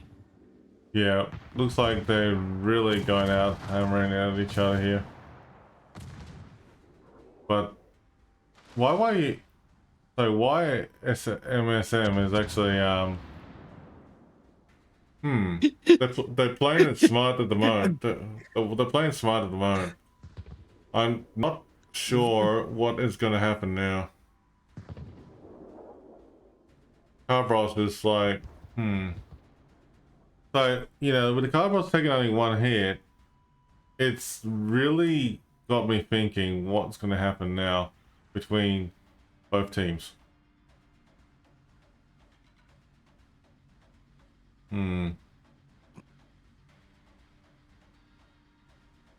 It's sort of like a stalemate. Okay.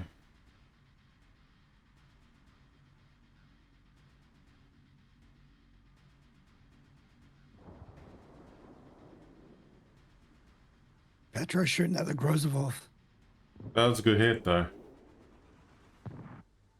Petro got a good hit on the Grozavoy just then. Good hits, though. Very good hits.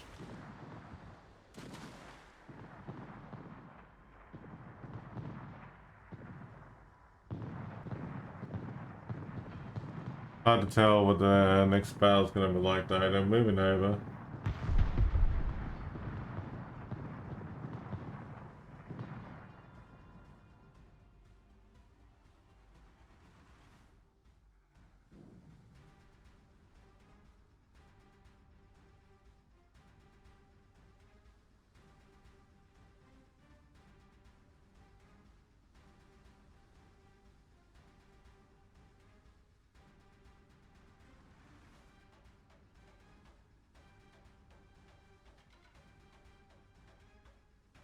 They're really holding off there.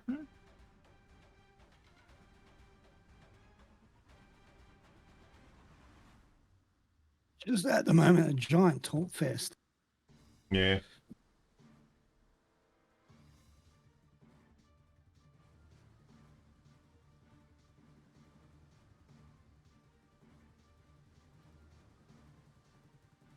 Mind you, I mean, like, there's so many torps, I don't know where to start.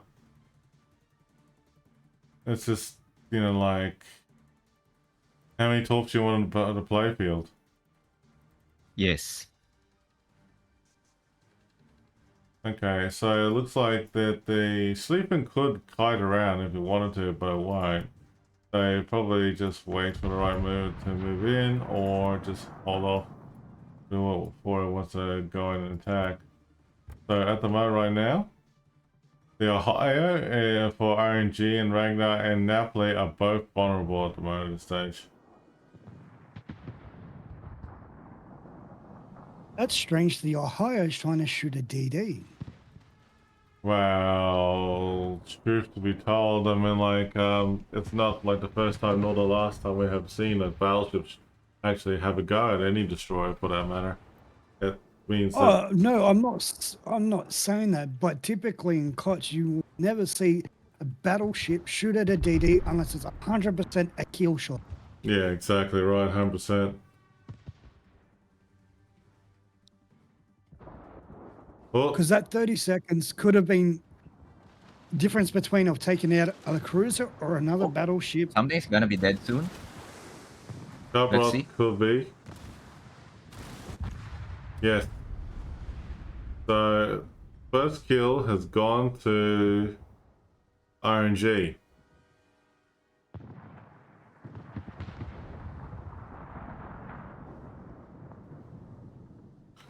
For what it's worth, though, for the amount of time they've been in this battle so far, it has taken a while to get one ship down. But the Ohio on RNG is getting absolutely smacked. He just citadeled the Des Moines. Yep. Des Moines And gone. Des Moines gone. Ouch.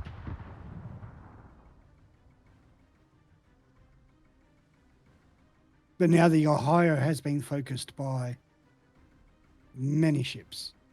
Des Moines is focused in it, and but the Bongo. Yeah.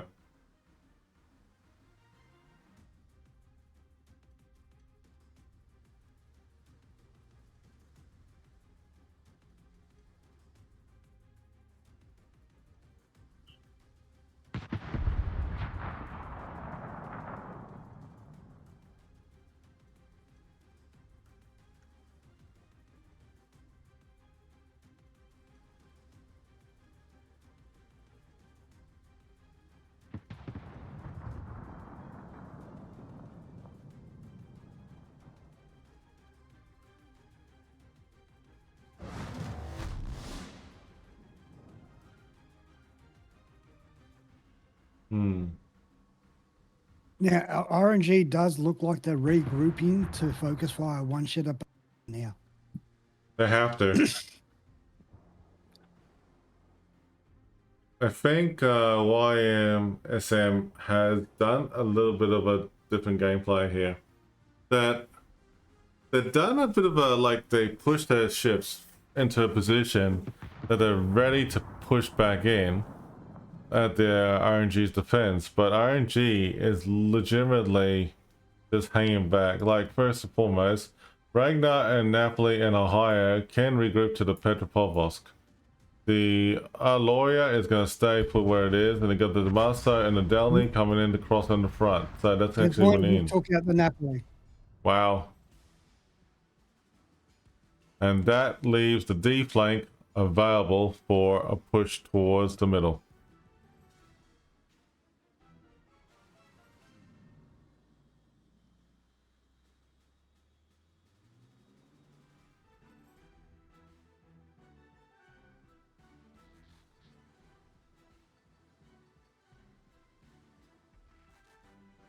Okay.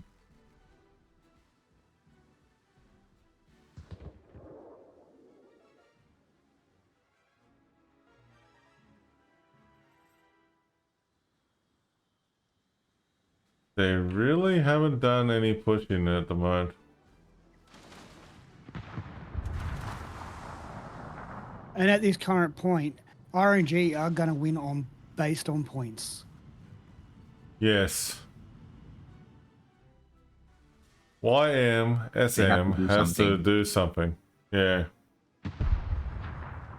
Yeah, the other team has to do something, but the trouble is though, I mean, like, they have regrouped, but they're kind of like contemplating when to strike. Like, look at the way that it looks looking in the battlefield right now. The RNG defense. Ragnar and Napoli are shooting the Grows of Life. Yeah, so the defense so the defense is very solid. Ragnar's moving back. Napoli is moving with the Ohio and the Masto to support the Petro. The Petro is got like a big defense, and it's got the Masto and Downey and, well, the Downey and the Loria all working side by side. So it's really a hard case right now.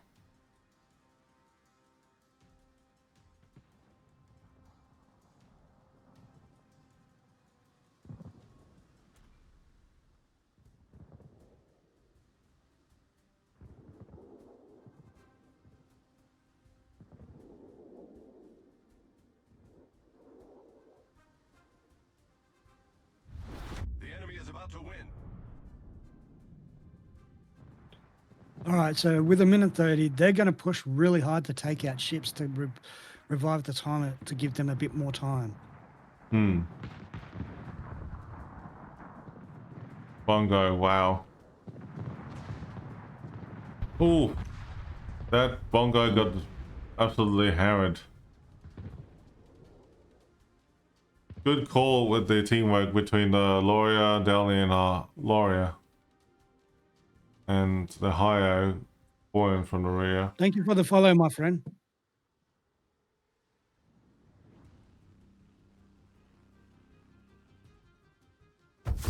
And that is all she wrote. That's it. Okay. RNG did a good job. All they had to do was buy some time. That's what they did. And, well, they did a good job of doing so. Mm-hmm.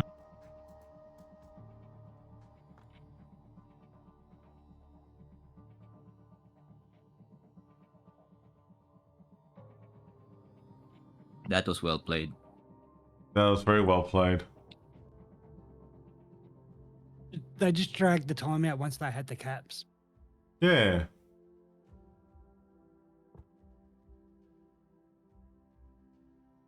It's actually, you know, very well thought out. I mean, like, the match was actually a little bit slow down. So, all good there. That was actually very well played. Let me just see what happens next in terms of replays. So let me just see if there's another game 3 available.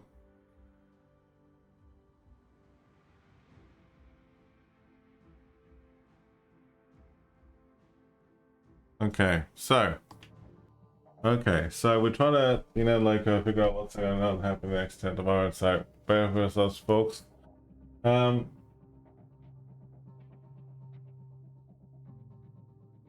happens next? I eat something. That's what.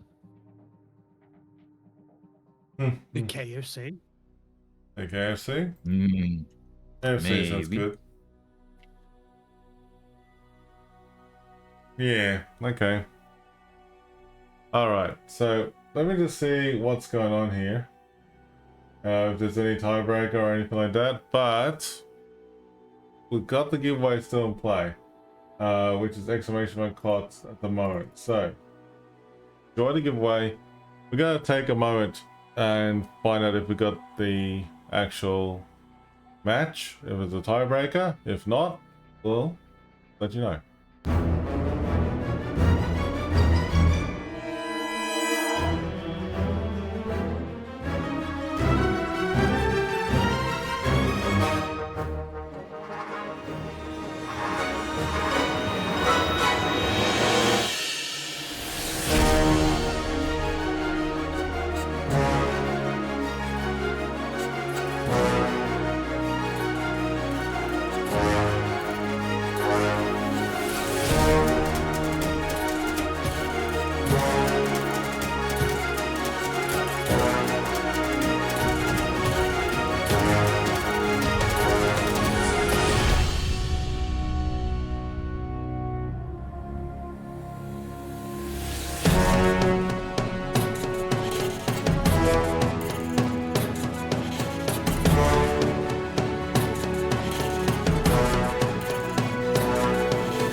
right, chat. We got a tiebreaker for Zuma versus A1. That should help us with the pronunciating of the words. Excellent. I feel safe now. For now. Jesus Christ, man. So okay. The tiebreaker. Just letting you know that this tiebreaker is at the Land of Fire, and it will be probably the last battle for the night anyway. For day 2 anyway. So jump in the giveaway, everybody. Exclamation mark KOTS. This last KOTS giveaway is in progress right here and now. So good luck, okay? Good luck to everyone. All right, getting into the battles right now. So we're getting ready.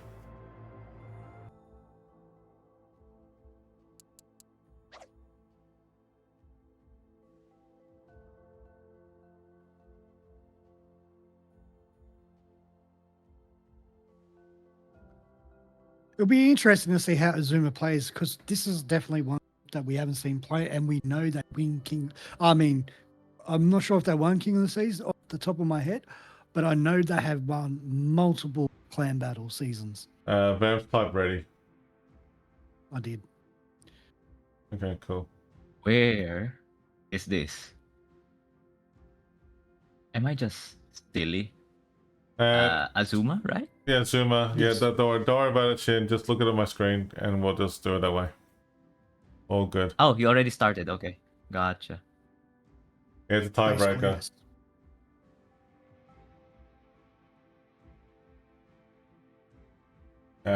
They haven't started the battle yet, but we're waiting for it to happen now. And guys, the map is Land of the Fire. Ah. I wonder why they use a Land of Fire, PDM, because they had a different congratulations, you name won for the it. giveaway. PDM, congratulations, you won the giveaway. Message me on Twitch or Discord. All right, final giveaway is going right now, chat. Final giveaway. Disco, go ahead and let them know it's a final one. Should I join that? Because they asked one for me. Yeah, no Do need. it. I Do it. just... You can do it No, or actually, wait. no. Yeah, you know what? Yeah. That's good.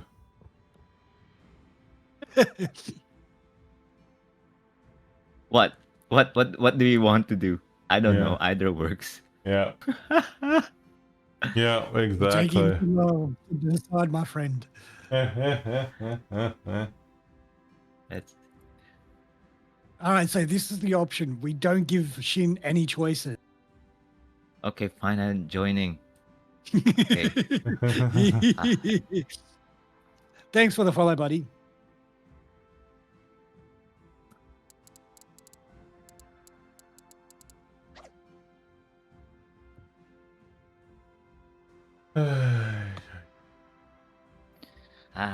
I blame Bams for this one.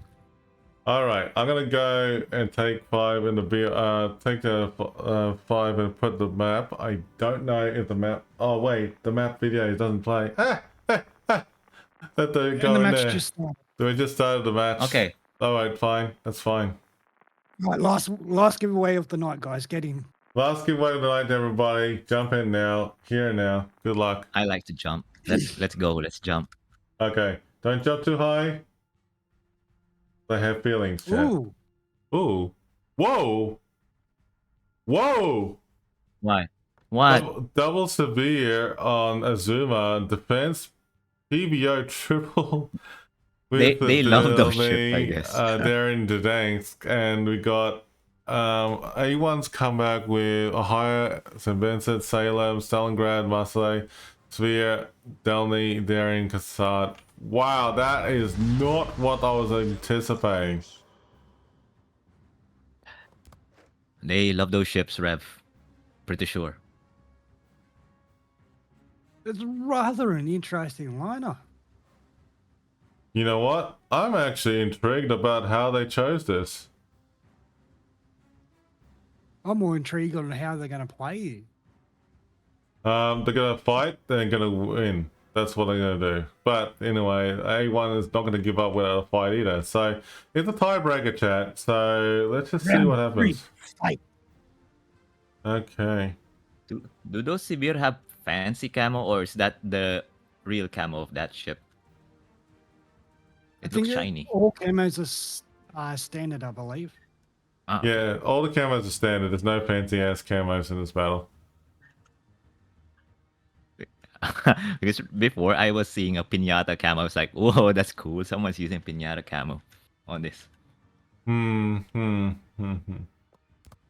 Well, anyway, getting back into what's happening for the final battle for the night. So it looks like Azuma is going out swinging big time. This is a very interesting point of view, chat. So it looks like that D and C are gonna be really heavily contested here. But at the same time, though, it's good to see a bit of a push going towards B with a Delny, and a Dance is actually coming in along the way as well. But it's actually the position itself, the Dance is actually going towards the A and going to do a reverse spark into it as well too. On the other hand, though, just by looking at different camera angles, there's a little bit of traffic jam going on here between the Severe, the Traffic jam. two PBOs, so this is actually interesting to see what they're doing. I have a feeling they're actually going over here and actually flanking it this way, chat. But looks like at the moment, for now, we don't know what will happen, because A1 is like they're moving in, but they're holding back too. So we're gonna have to wait and see.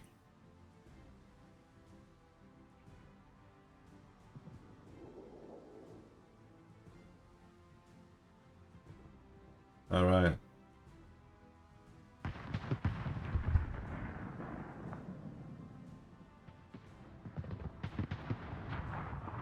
Ooh, there's some random torpedoes. Okay, and someone's getting murdered. Dowling.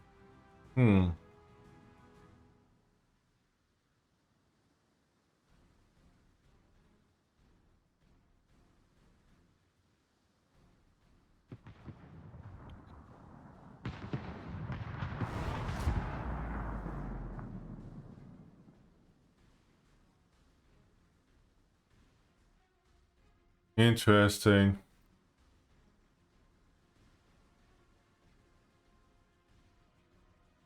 The Darren's keeping the Denali spotted for the Stalingrad. Yep.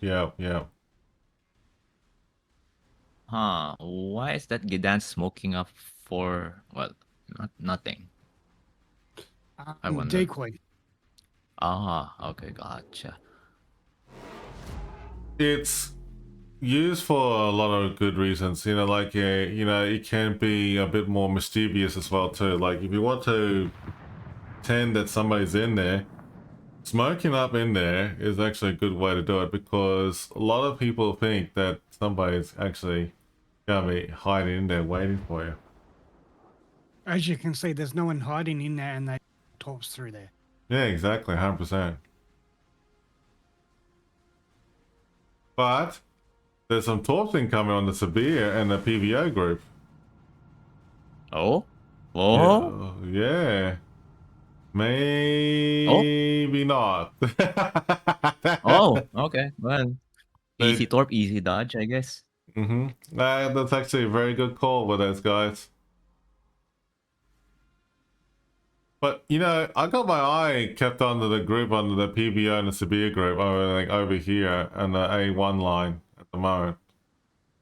So it's actually pretty interesting. And Azuma is actually really doing a bit of a big push at the moment at this stage. So I'm just gonna wait and see what they're gonna do next.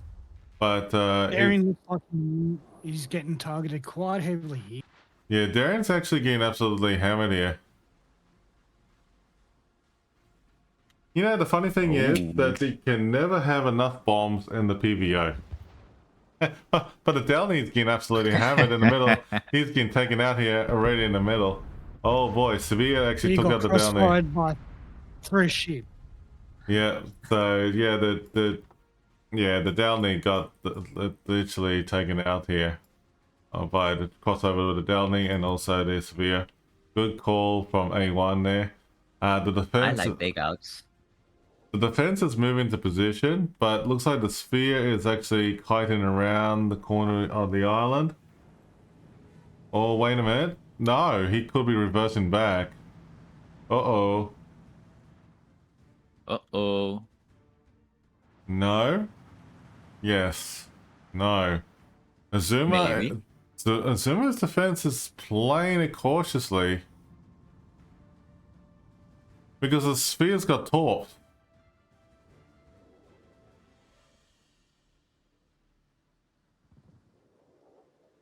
Yes, no, maybe.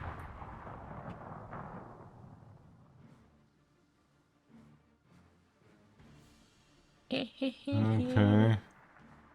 No, they got it's holding off. Okay, so he's holding off, and looks like the A1 Delny is coming to play. Darien, sorry, coming to play. So, oh.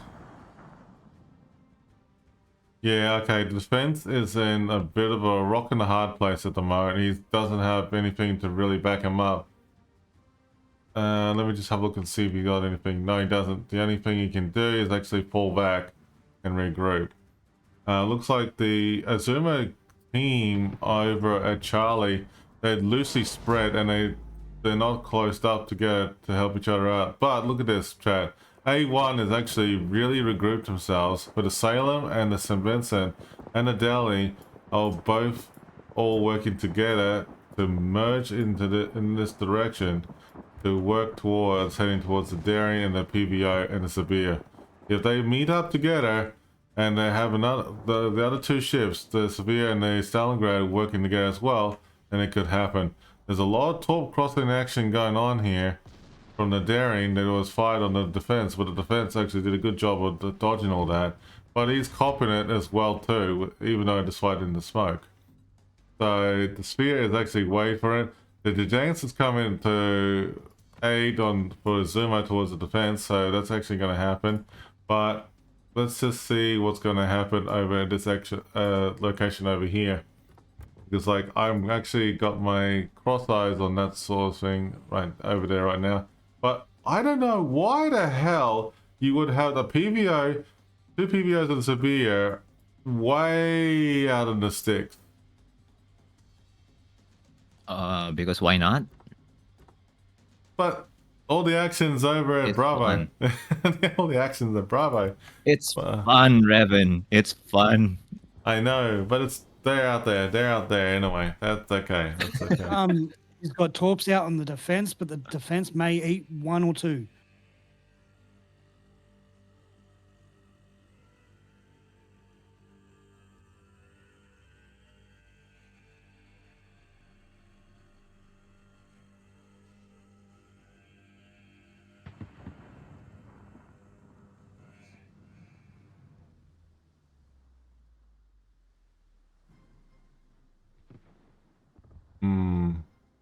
This could be interesting.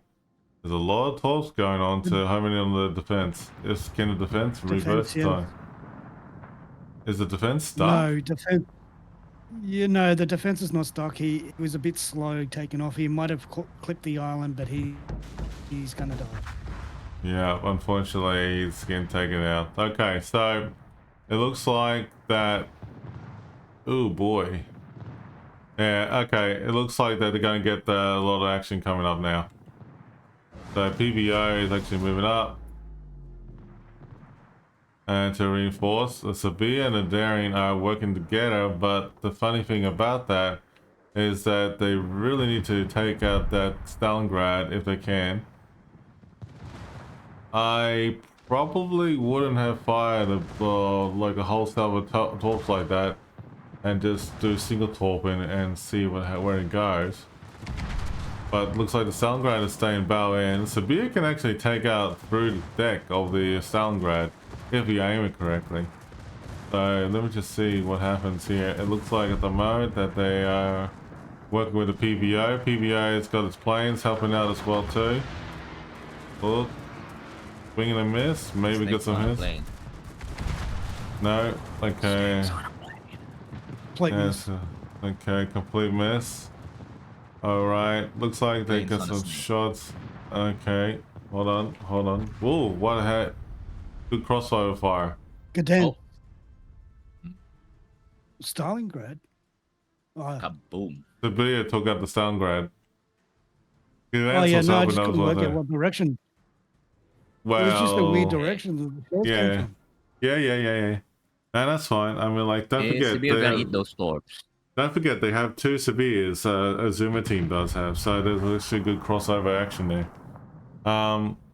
Looks like the Sibir is engaging the Ohio. The Ohio is getting absolutely hammered here for A1, and it And- could go to any second. Zuma might lose their severe against Torps. 2 Torps guaranteed. He will probably be I fighting have or a die. feeling, yeah, it's gonna eat torps. Yummy 3 Torps, torps. he's gone. There. Oh, he's hanging on by his thread. Yikes. Sabir down. Will this be the end of the Ohio? No. Yes. No. Yes. Nope. Maybe. Yeah, Maybe it's maybe. on fire. Yes, it's gone now. There.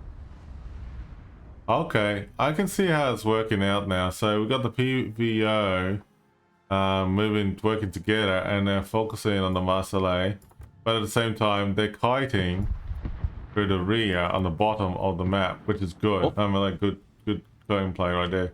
But the Cassard is actually not focusing on the Sevilla, and it could have had a good opportunity. I just noticed that Azuma's health pool is actually shrinking pretty quickly right now.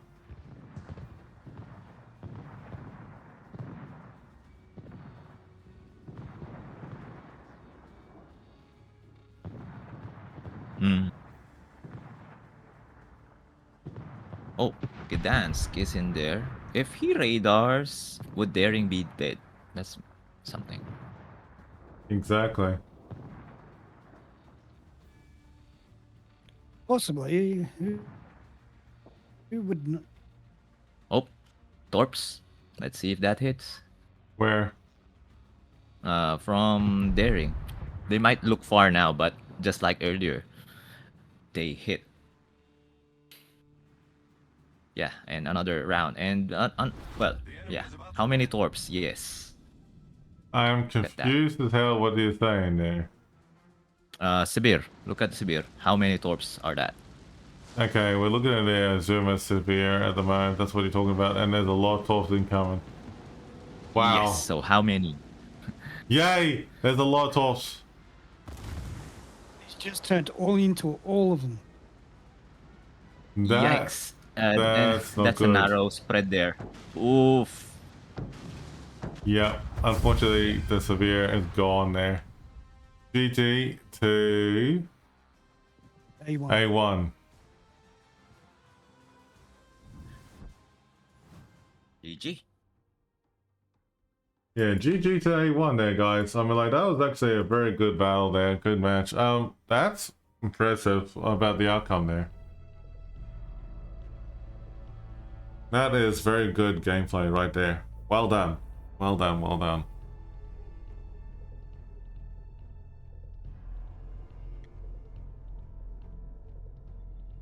That Bams and Shin, I have to say, that was probably one of the best battles I've seen towards the end. It's like the other one yesterday, where that was yesterday, right? The two Rams thing. Yeah. Yeah, that was yesterday. Yeah. Yes, I like that one. Yeah, exactly. Yeah, it's actually very well done though.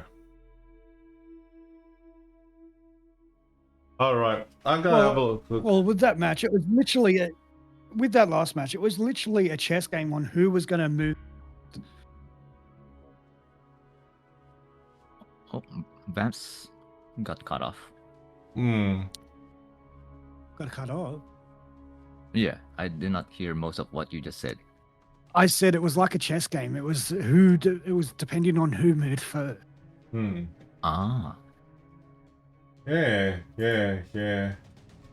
I'm just double checking if there's another game 3 chat, but we are double checking if there's anything else, but I don't think there's anything else for the night. I can safely say that, you know, day 2 was a success. So that is actually very well done. Yes. Yeah, but Well done, gents. yeah, so what's gonna happen is that I'm gonna pretty much say that we're gonna get ready to call it here in a second, but we'll do the last giveaways for now, both channels. Yes. Okay, so go giveaway, last giveaway for the night. Funnily enough, Brinky, you made me laugh with your comment earlier, and I'm gonna give you something back in return. So AVS in Vamps' channels, AVS Springers in Vamps' channel, Brinky in my channel. Congratulations, guys and girls. So congratulations to the winners. Folks, we have been told that we'll be getting our own press accounts hopefully for the next one in the regionals, in terms of the regional finals. Apparently we found out that there was a minor misunderstanding how we actually supposed to log in, but that's okay. I mean, like, that's okay.